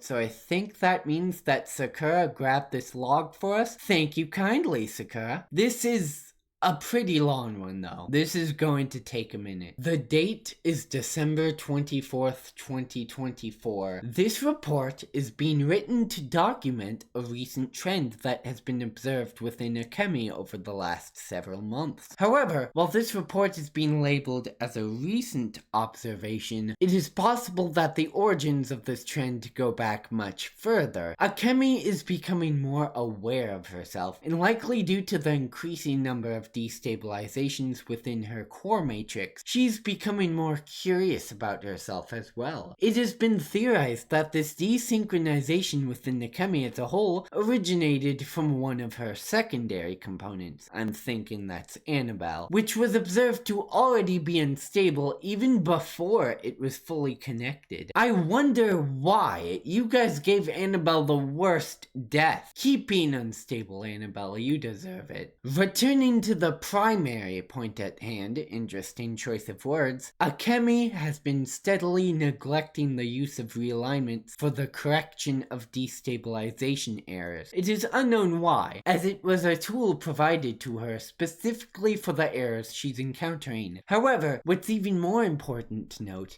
is that despite her not initiating realignments as often, the recent destabilizations have still been somewhat corrected. It is possible that Akemi has found a way to restabilize herself on her own. This portion of the documentation is primarily speculation, but it's possible that Akemi has been intentionally experimenting with whether or not she can control the destabilizations by herself. It's unknown what motive she would have for doing so, but the possibility remains. For example, a level 3 synchronization error occurred on August 30th of last year. However, there was no recorded realignment until December 4th, several weeks after an additional error of an even larger scale occurred. It's important to note that Chico's birthday is December 4th. The reasoning behind this could simply be that a synchronization error of that scale had never occurred before, leaving Akemi confused on how to best react. However, It's also possible that the scale of the desynchronization affected Akemi in some way, causing her to intentionally ignore it in an attempt to handle it herself. As of now, Redacted has continued to maintain the instruction that Akemi not be externally tampered with, so she will simply remain under observation. I wonder who Redacted is. Felicia? I would love to act super smart about this and say that I know exactly what this all means, but I don't. Core Matrix? That's a new one. How many wires are strapped up to this lady? All this made me realize is I have no idea how Akemi really works. I don't think anyone does. It's one of the mysteries still left unsolved, and mysteries are terrifying, especially her. I talked about the restabilizations in the last part. From the little I get, she's restabilizing on her own now, which can't be good. Does that mean she's gaining more sentience? The next one we have is... oh! It's a yandere one. Nothing could go wrong here. You're worried about your sister, aren't you? Finally a reaction from you. You always put her first. Before anything else. Before your friends. Before yourself. Before me. Well, I can put your worries to rest by telling you that you don't have to worry about her anymore. What do I mean? I mean that I've taken care of her. Or rather, I'm taking care of her now. Why are you so angry all of a sudden? It doesn't matter what I did. You won't see her again anyway, so it doesn't matter. She'd only get in the way of us. Oh, so now you finally want to stand up? About time. Let's eat dinner already. No, I don't have to tell you where she is. Look, it doesn't really matter if you know or not. What happens with your sister from here on out no longer concerns you. You have me, after all. Hello? Anyone in there? Whoa! What the hell are you doing? Did you just try to hit me? Stop thrashing and shouting. You know you aren't going anywhere with those handcuffs connecting you to that wall, huh? What in the world has gotten into you? I knew I should have dealt with her earlier.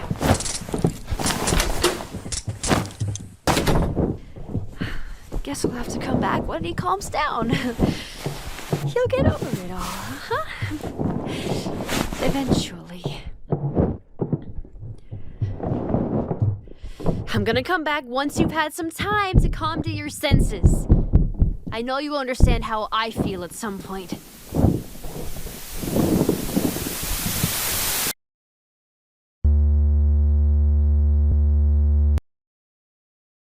Simone's getting a little angry in this one. What the character said reminds me of what Felicia said at the end of Act 2. What happens with your sister from here on out no longer concerns you.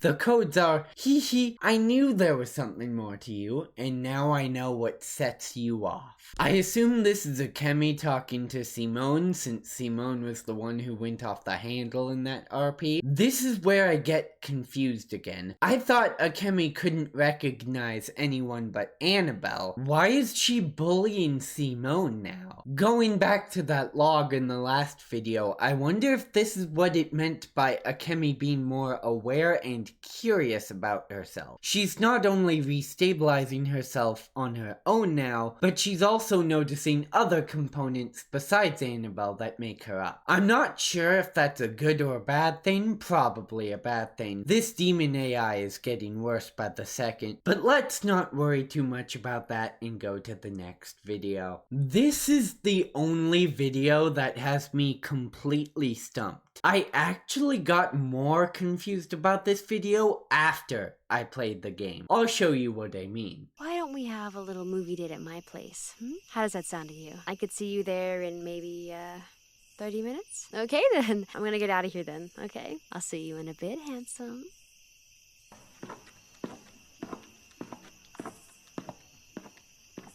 Damn, I can't wait.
The character in this video got into a car crash, and as always, when I think of car crashes, I think of Felicia. As to why it's being shown in this video, I have no clue. It only gets more confusing when we begin to look deeper. A character appears in the background saying she's coming, and it's the character from this video. If you remember, this is one of the most memorable moments of Radish ASMR because the character flips out. There was only one that really made an impact. But he's gone now, and it was all my.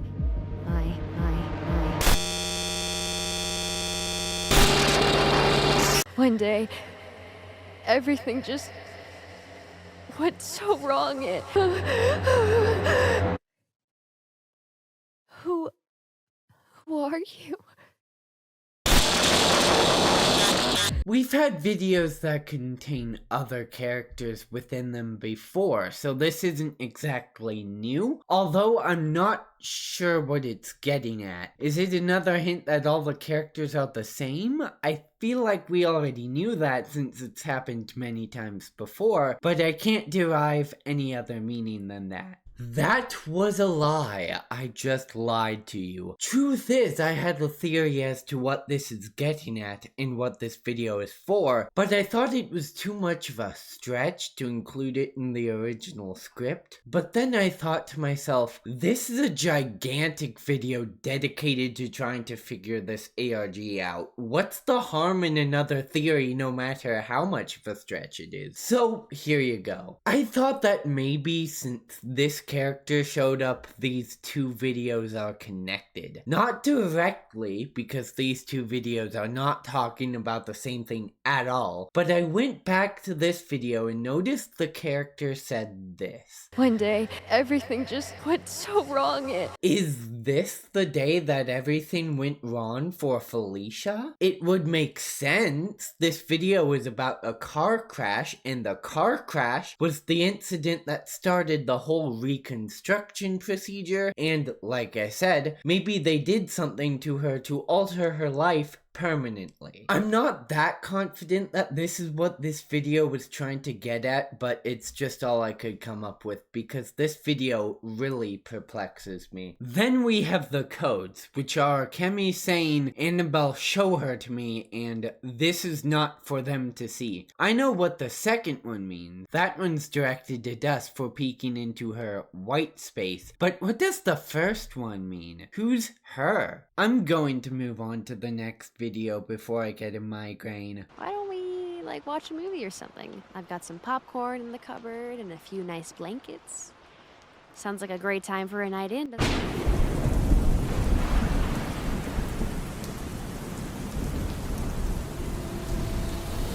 This one bewilders me too. It doesn't have much to it, as you saw, and the only thing worth noting is a book on the table that starts glowing. I assume that's something we'll get more context to as the ARG goes on, because as of now, I have no idea what this is, so I'm moving on to the next video. Alright, the next one is... oh no, it's this one. I'm not going to say anything. I'm just gonna play the clip. Just so you know, this means that I'm gonna be sticking with you even more than I already have.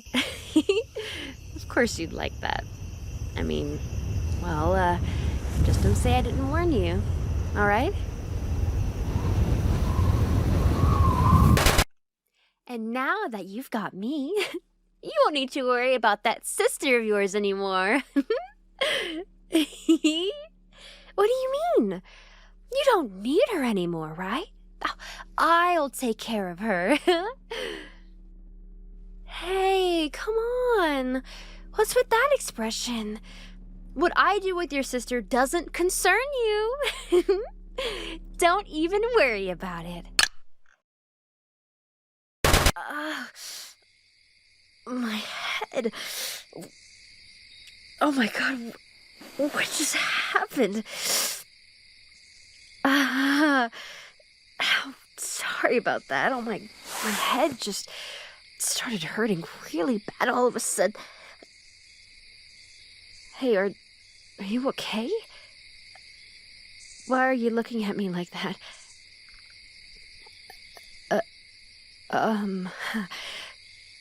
What's wrong?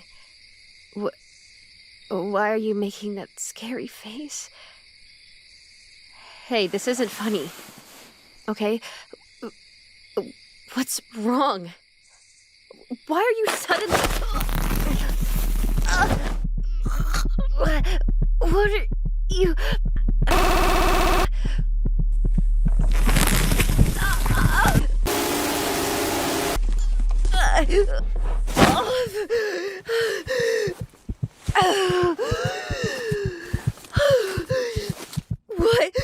What just happened? Why did you do that? I can't handle... I don't know what... I don't know what... Wait, please don't... Please, don't hurt me. I don't know what I think Radish took reverse comfort too literally. This rivals the Annabelle video as the most uncomfortable video on the channel so far. I only showed a few snippets of that to save you because unfortunately, Mazikine is a fantastic voice actress and she makes this sound so real. This is almost 2 minutes of Simone choking and beating a woman to death, which is the darkest this ARG has gone so far. And would you believe me if I told you that after she dies, the video isn't over yet?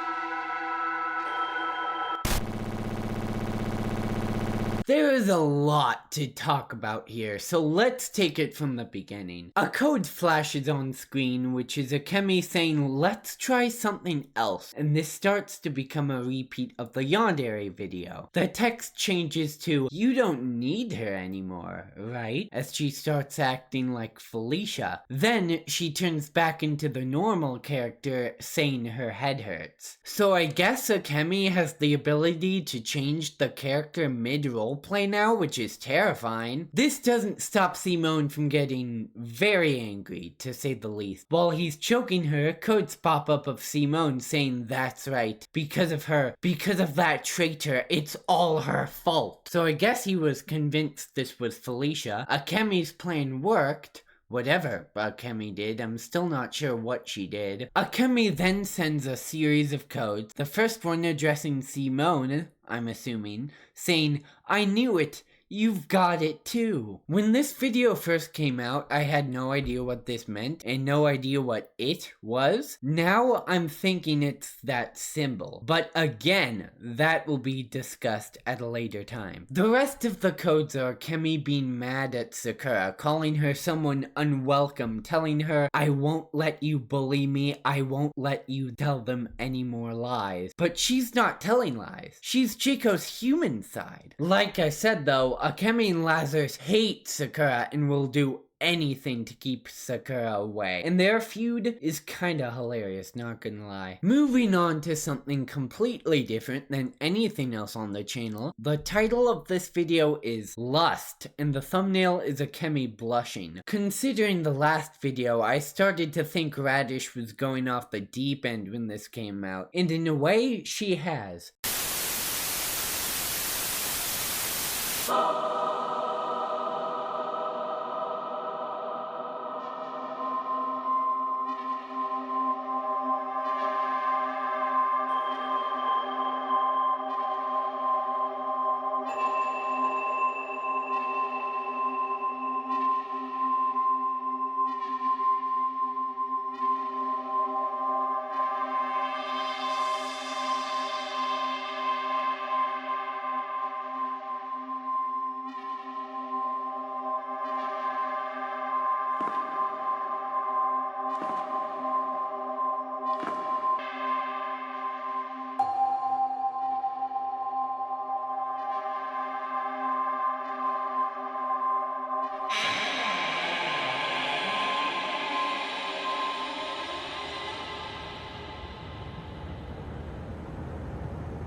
Yay! I love videos solely based on Annabelle's torment. This video begins with text that says initiating override, Sakura signal playing,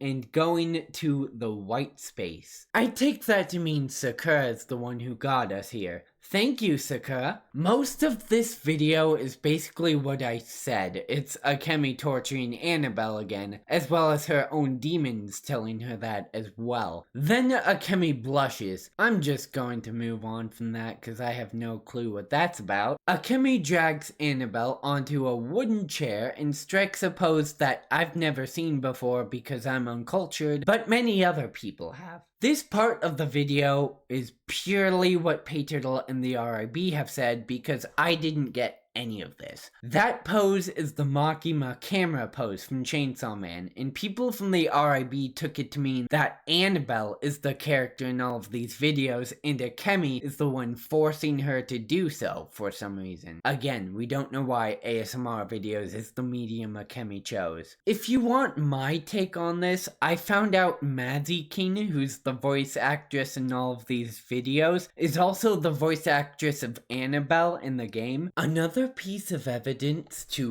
really drive this point home, remember in Act 4 when I said it turned into a stereotypical visual novel where Annabelle is the most popular girl in school, she grew up with Simone, she's best friends with Simone, she's roommates with Simone, she likes to bully and tease him and acts crazy when he's with other girls, aka yandere? Those are all of the characters in the videos. Which leads me to another correction section. In my first part, I said that Chico was playing all of these characters, but that is not the case. It's Annabelle. Although I didn't get the Makima pose hint, it does make sense. That's why all the characters frequently blame themselves, saying, I didn't mean for it to happen, or some friend I am. For simplicity, from now on, I will call every character Annabelle. Now that we've had this revelation, let's backtrack a couple videos. Does that mean Simone just murdered his girlfriend thinking she was Felicia? It's even weirder that there are so many videos with Annabelle being jealous of Felicia now that we know Akemi's forcing Annabelle to do all of this. What, does Akemi ship Simone and Felicia together like Chico shipped Simone and Annabelle? What are we doing here? I'm so lost. What is your point in all of this, you AI freak? Speaking of freak, I don't want to know what the title is supposed to mean. I know lust can mean an intense desire for anything, like the lust for popularity, which is something Akemi seems to have, and maybe that's what the title is about, but that is not an explanation for why she is blushing here. What does that mean? Does she get excited whenever she tortures Annabelle?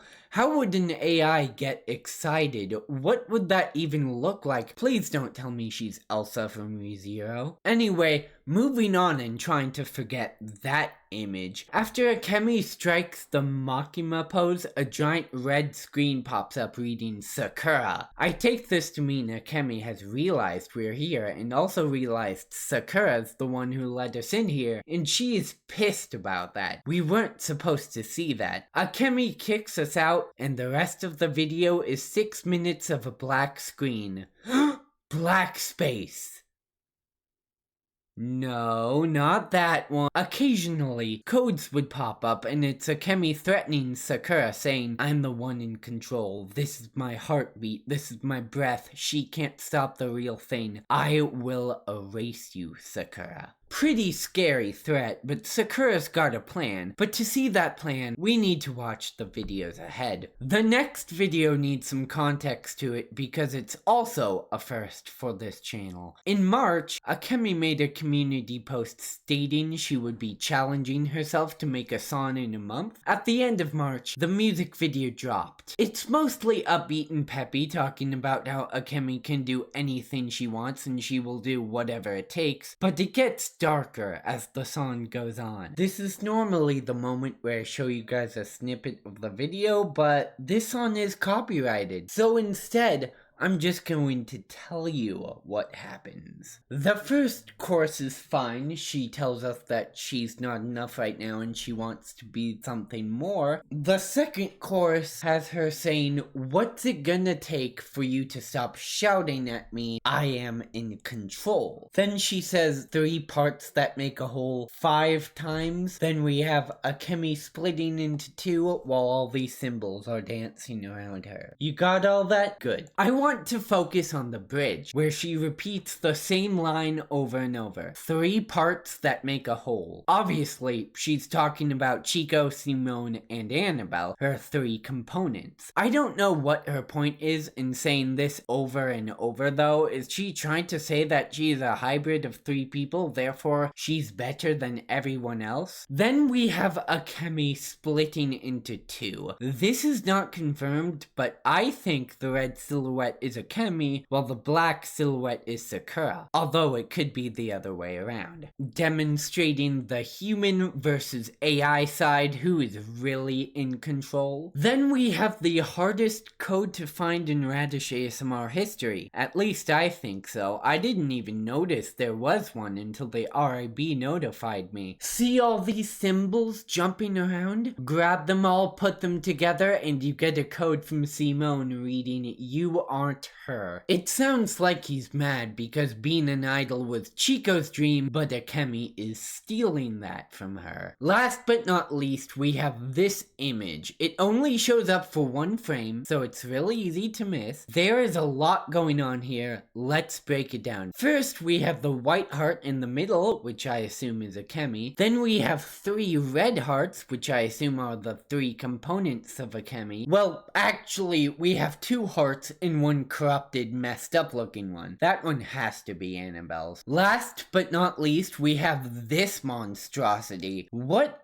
is this? It's a bit hard to see, but we have a brighter image of it. I can't even begin to tell you what that is. Oddly enough, it looks like the head patterns that I theorized was a brain in my first part. That is definitely not a brain, so I was wrong. Is that what's inside Annabelle's head? Ew! We'll have to wait for more information because right now we have no idea what this thing is. I forgot one more thing. In the description of the video it says, "I hope you'll support me while I find my voice." It's not something I really understand yet. The next video is safe. Thank goodness, the last 3 were nothing but nightmare fuel. We needed this. This is a depressed listener / comfort audio, and it's hilarious that this one has no ARG stuff to it, because the depression videos she does are notorious for always having jump scares that genuinely piss people off. I can see why, and I agree with their points, and I do pray these people get the help they need. This moral debate about whether or not this was okay has been going on for 2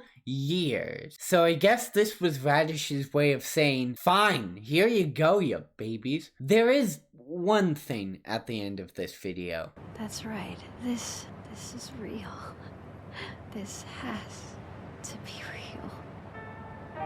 It has to be. That last line felt like Annabelle was comforting herself, and this video is nothing but a wholesome time. And we're back to it with the next video. We can't have happiness for too long. We need more pain and jump scares. Can I tell you something? It's probably super obvious by now, but yeah, I'm afraid of the dark.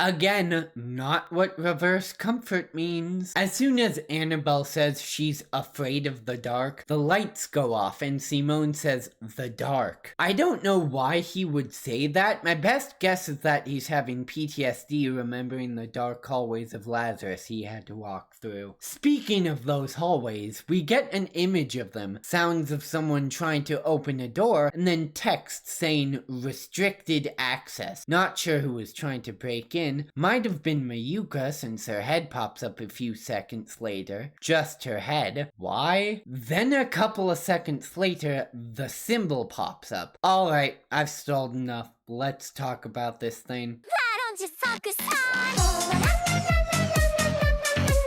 I won't call this a DDLC clone because it's not. There are differences.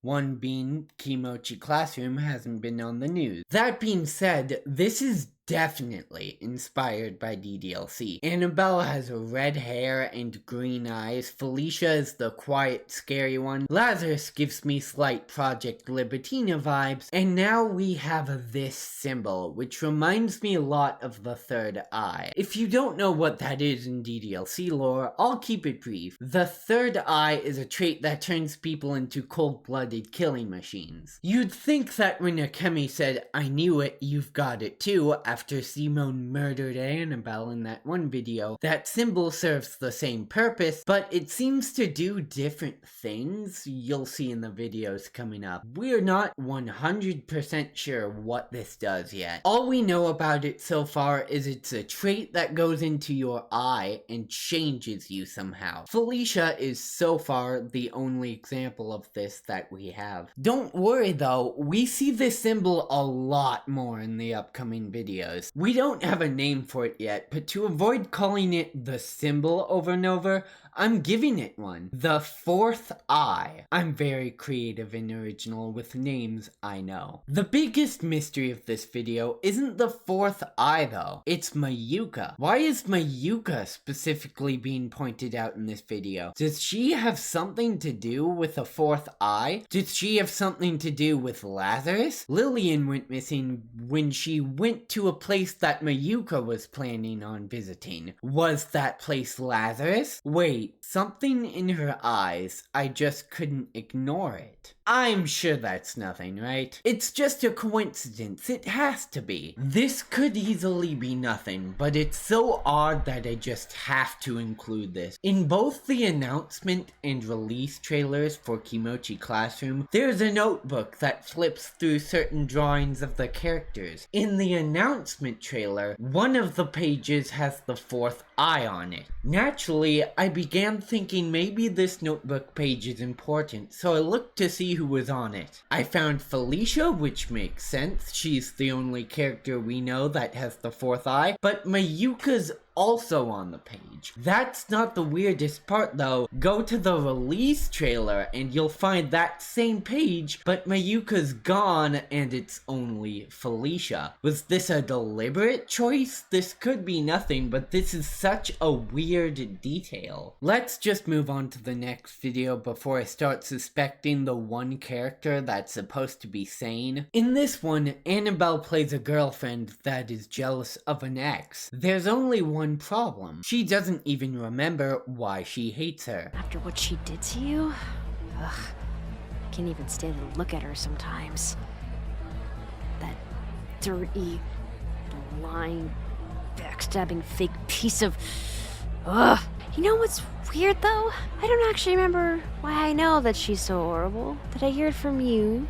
Maybe? Even more of that. Why is she even here? She isn't even part of the three. The three of us. Us that, three parts that, make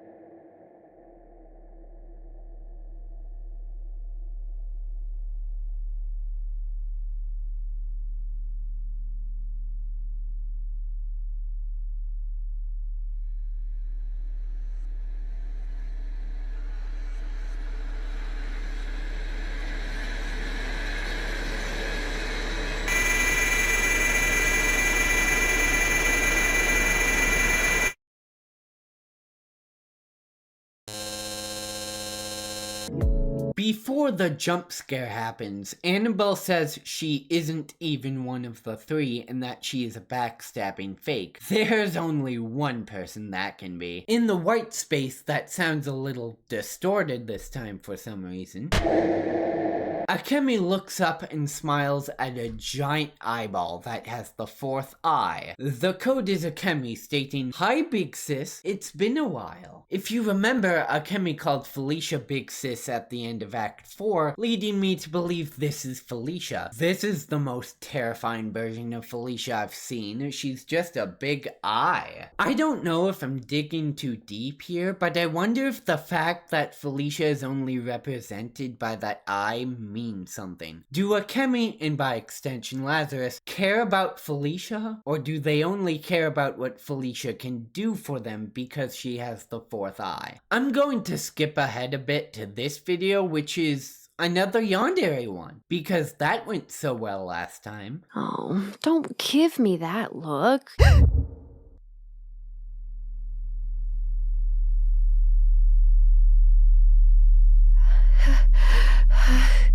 I've...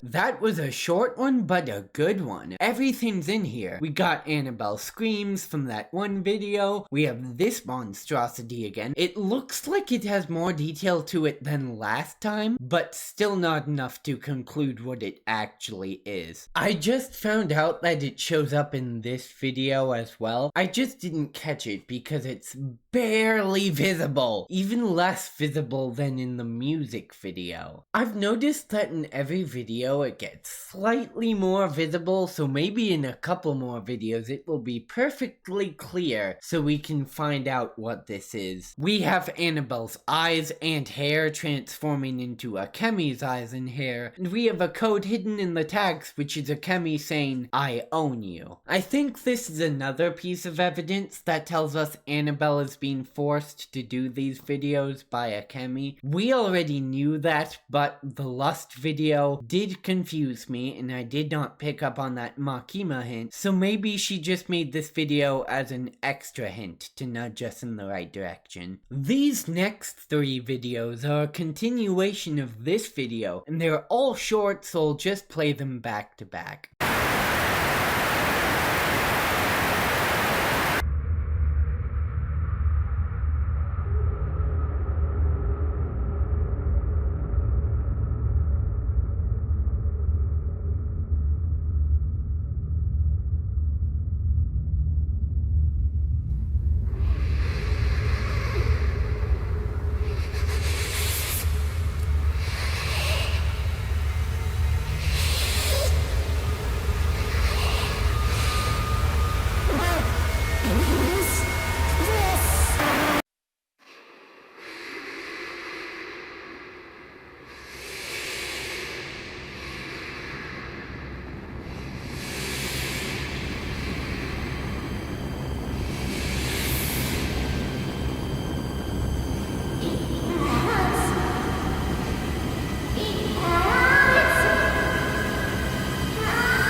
These three videos give us a little more information on the fourth eye, as well as show that Akemi has attained the fourth eye. The first and only code is Akemi saying, "I'm happy to see her. What are you doing here?" referring to Big Sis, aka Felicia. Felicia then says, "This time I will help you see," and then turns her eye red, which is most likely giving her the fourth eye. Then Felicia says, don't fight it, as Akemi is screaming in pain saying it hurts. I'm not surprised it hurts to be traded with a fourth eye. Everything hurts in this place apparently. Finally, we see Akemi gasping for air and saying she can see. There is a distorted voice in all of the videos, and that is Akemi's voice. She sounds beautiful, doesn't she? I already told you what she said in the last two videos, but I can't make out what she said in the first video.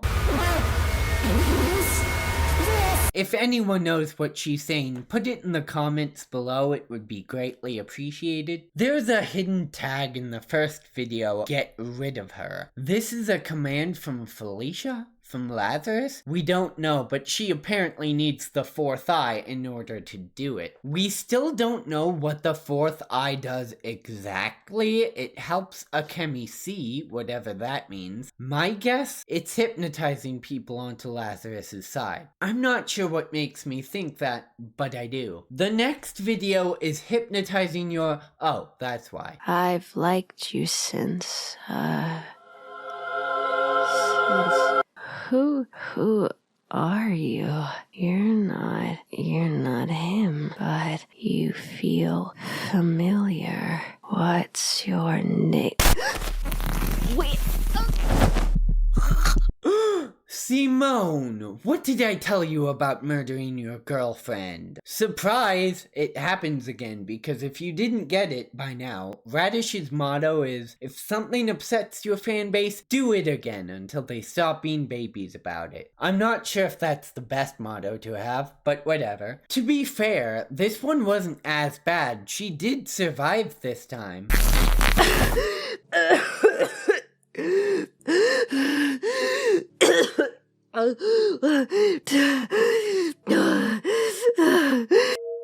The weirdness starts with a blue screen and angelic singing, suggesting that Sakura did something to Annabelle and woke her from her hypnotic state. Annabelle starts asking questions like, what's your name? And that's when Simone pounces. Except it's not Simone. There's a code that pops up by Akemi reading, no, not this time. You won't cause me any more problems. Suggesting that Akemi took control of Simone and stopped Annabelle from speaking, as well as stopping what Sakura did. She can do that now? My word, this fourth eye is potent. This means the get rid of her tag was referring to Sakura. Now that Akemi has the power to fight back, what will Sakura do? Find out right now as we head to the next video. This one is not scary, it's just sad and a little messed up. This feels less like Annabelle's playing a character and more like a self-insert for Annabelle to pour her feelings out about her fears that Simone will break up with her. You even promised me that you would be with me forever and more, baby. But she also is playing a crazy lady that escaped a mental hospital that Simone wants nothing to do with. I did say that I got discharged from the hospital, but baby, okay, before you say anything, you have to understand they didn't plan on ever letting me go. They didn't believe in our love, and they wanted us apart. How did I get out? Oh, baby, it doesn't matter because I'm fine. I escaped. A few hits to the head, and they're out like light. I didn't mean for there to be so much blood. Don't be scared. Assuming it's true that Akemi is forcing Annabelle to do all these videos, is this video just an excuse to torture Annabelle some more? The codes certainly don't dissuade me from that theory. I can't live without you.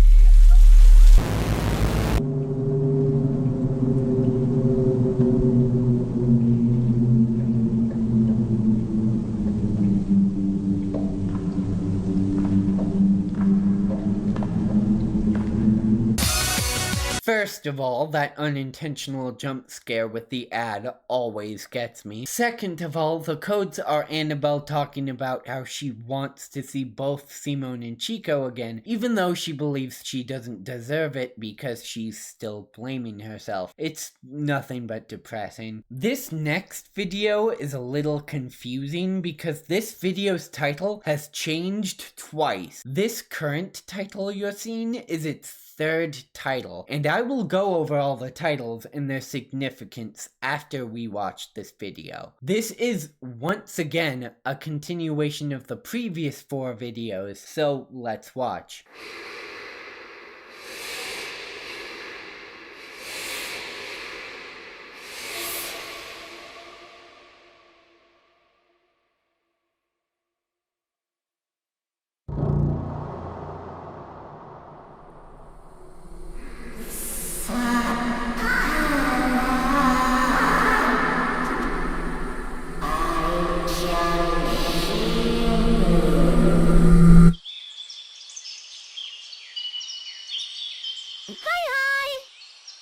It's not nice to lie, but you do it anyway.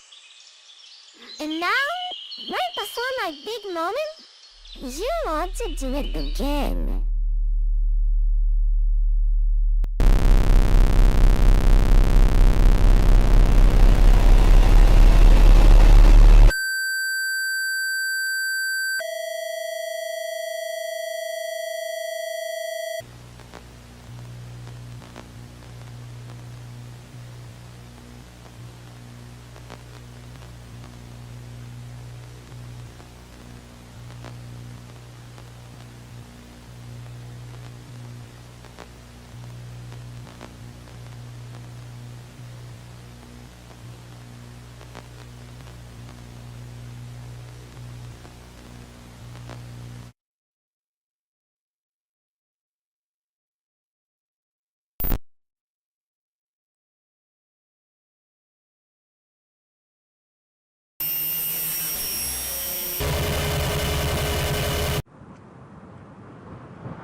I love this video because Akemi acts like she has the high ground for the majority of the video, only for Sakura to give her a panic attack with one word. It's been almost 10 years since Chico's been kidnapped. She knows Akemi's bullcrap by now, and it's clear she's tired of it. What did you do? What did you do? What did you do? Sakura, you always try to ruin everything, but this time I will make you pay for trying to bully me and destroy something I worked so hard to bring to life.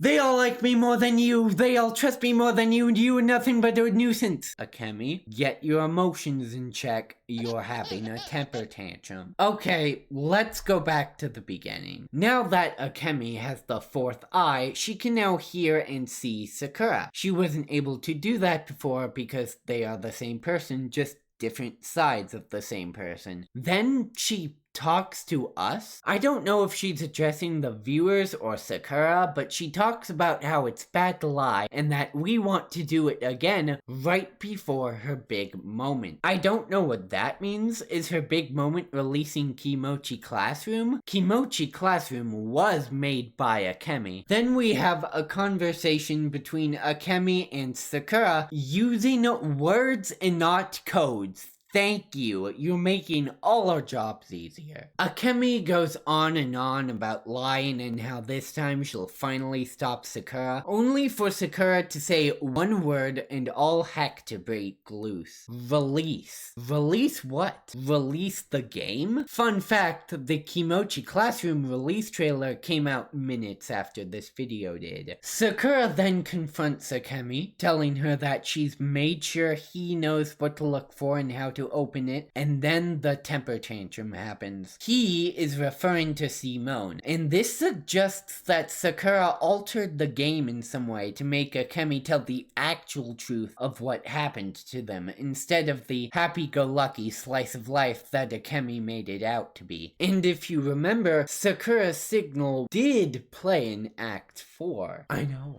I can't believe it. It was a little weird though.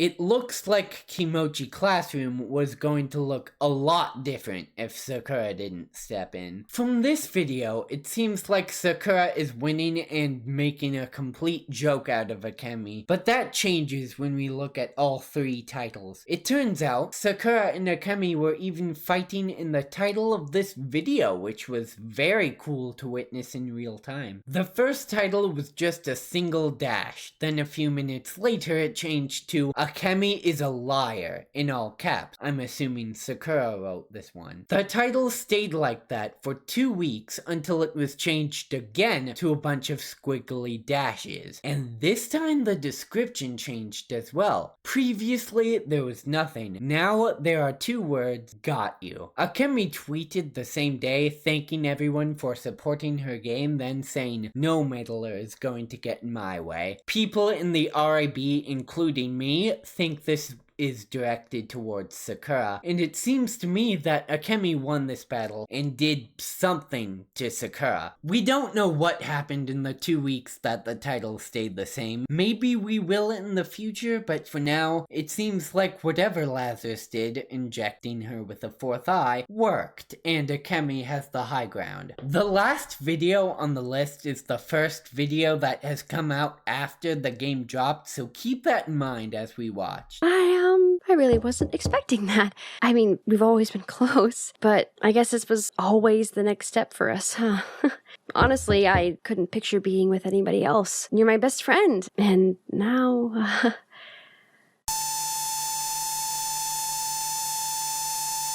I'm going to give you guys a second to repair your eardrums before we continue. The video splits apart in a pretty cool effect, and a beautiful looking woman with gorgeous peepers decides to stare into our soul. After she's done judging us for our sins, a code pops up for a frame saying, Lazarus will save you. This is getting very cult-like now. Akemi's trying to indoctrinate us. Perhaps this is what the 4th eye causes people to do? Who knows? This code got me curious because it reminds me of what Akemi said in transmission 15,000. May Lazarus live on to change the world for the better. Maybe Lazarus knows they're evil and that's all there is to it, but continuing this cult theory I have, maybe Lazarus genuinely thinks they are saviors in a twisted, delusional stretch of the imagination. For example, Felicia would have died in that car crash if it wasn't for the reconstruction procedure. So maybe they're like, oh, we saved a life, we're heroes. In Simone, Annabelle, and Chico's cases, they are now an AI hybrid creature named Akemi, and AIs are immortal, so perhaps they think they're in the right by prolonging their lives forever? It's messed up in every way and completely ridiculous. I just made that reasoning up on the spot, but that is the only reason I can come up with as to why Lazarus would see this as a good thing. Also, you kinda have to stretch your imagination to see this as a good thing, because what the fuck? People from the RIB say that the woman peeking out is the character from this video, so let's go over this video real quick. It'll be a bonus video for ya. This video is weird not only ARG wise, but also RP wise. The title is Roommate is Jealous You Got Hit On. Annabelle is jealous that Simone kissed another woman, while Simone is super confused the entire time. The RP gets meta when, even though the title says roommate, Annabelle is certain that she's Simone's girlfriend. why do you look like you're so confused?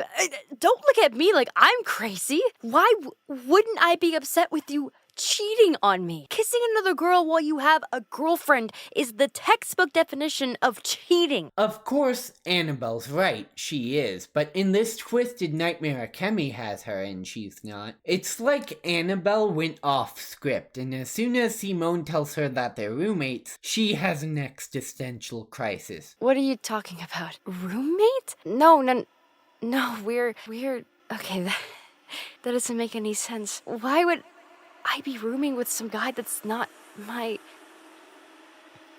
Why would I... What is this place? Why did we come here? Just tell me the truth. Tell me what's going on.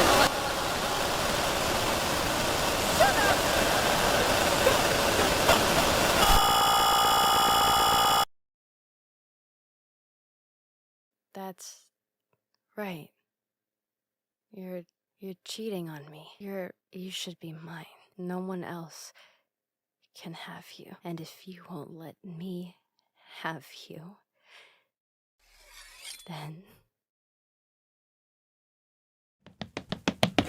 Pretty interesting and sad video, but I don't know why she appears in the latest video. I don't see any connection at all, but maybe you guys have some ideas. This next video is, oh, Akemi made another banger in the studio. And I mean it too, I legit have this stuck in my head some days. I love it. Not like I didn't love the debut, but I think this one is way better. This song is two things. One, it's Akemi addressing us and how she knows we are trying to find clues and codes instead of focusing on her, and she doesn't like it. Oh, they get confused, baby. Like a not cute little head, maybe. Looking over, she good that you still can't see. Come on, won't you tell me, is it driving you crazy? What's it gonna take for you to be satisfied? One on me enough for you to feel gratified. Am I not enough to match your stride? I promise, baby, I can make you cry.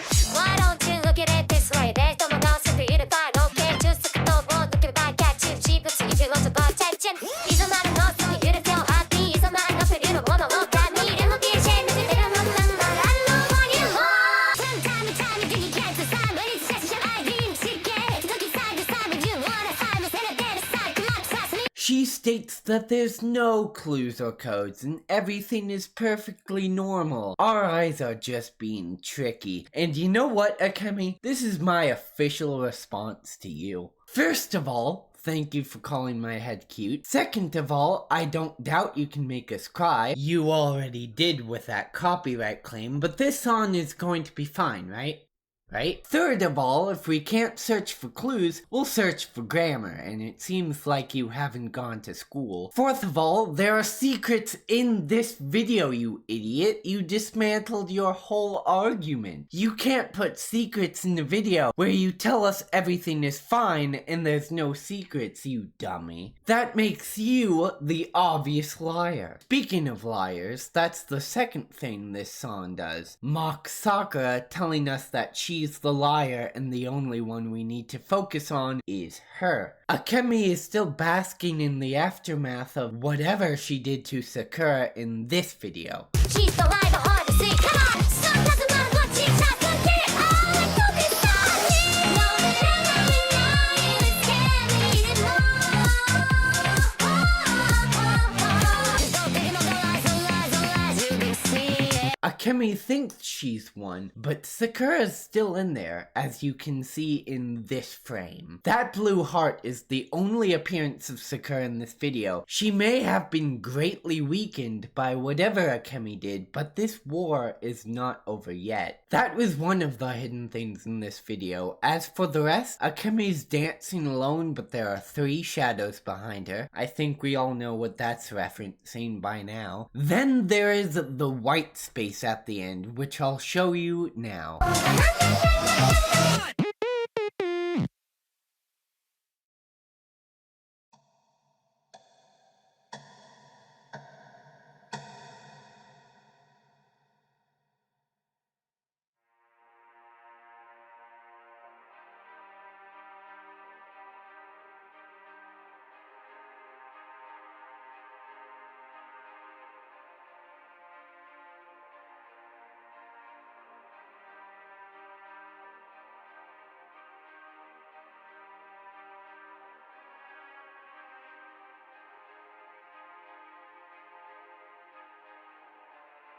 What in the world is that? Is Radish introducing Eldritch Horror to this ARG? That's just great. Let's ignore that for now and start from the beginning. We have an image of Annabelle crouching in fear, which is a sight we're used to seeing, unfortunately. We have an image of someone chained up, and those chains are very long. I wonder where they go. The RIB says this is Simone, but let me offer a different theory. The white space is Akemi's mind, or at least that's what I'm theorizing. So what if this is Sakura? Sakura is the same person as Akemi after all, she's just the human side, so it would make sense for Sakura to be a part of Akemi's mind. And we know that Akemi did something to Sakura, so is this her? Is she trapped in Akemi's mind, unable to do anything because Akemi usurped her? Simone is also a valid theory. It would make sense that he would be in Akemi's mind as well, since he is a component of Akemi, but Sakura makes more sense in my head. Then we have Akemi, and it looks like she's waving. It looks like the same pose Akemi made in this video, so I think this is a hint that these two videos are connected. Then the camera pans up to this thing, which is a complete mystery to me. Actually, I feel like I've seen that somewhere before. Oh no, is this that monstrosity? It's way bigger than I thought it would be. Is this to scale? I'm scared. We still don't know what this thing is supposed to be. The RIB thinks it's the core matrix, which is speculated to be the main thing that charges Akemi and makes her function, and it could be, but we really have no clue. That is the end of the videos. This video is incredibly long at this point, but can you believe it? There is still one more thing I need to go over, and that is Sunday, April 4th, 1976. There's not a lot to say about this. It has shown up only 3 times so far, and we still have no context as to what this is. It showed up once in Transmission 2000, it showed up in the description in one of the 10 failures videos, and once more in the tags of that same video. It has never shown up again and has been a big question mark for the entire community. I want to say it's the day that Lazarus started, but I have no basis on that claim. Like I said, we have no context for this. That's just the first thought that came into my head as to what this could be. That is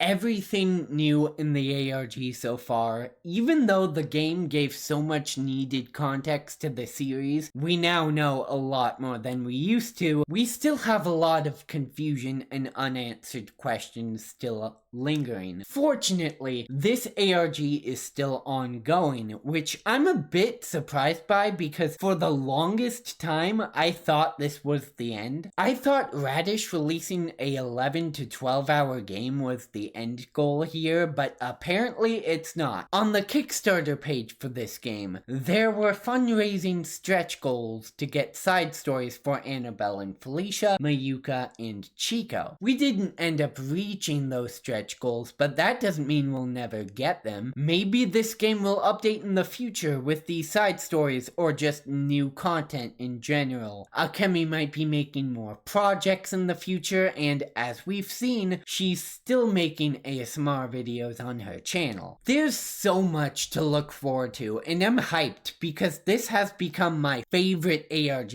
right now. I wouldn't be making a video this long if it wasn't. If you're still here, I love you all and appreciate you so much for sticking around this long. Thanks again to the Radish Investigation Bureau. I couldn't have done this deep dive without your help. Thank you, Payturtle, for also reviewing this script as well as my last one. He's a very nice person. I appreciate him a lot. I will be doing a part 3 once there is enough content for one. Until then, I'm done thinking about this. I've been eating, drinking, and breathing nothing but this ARG for a month. I've had multiple dreams about this at this point. I need to go touch some grass and get away from this.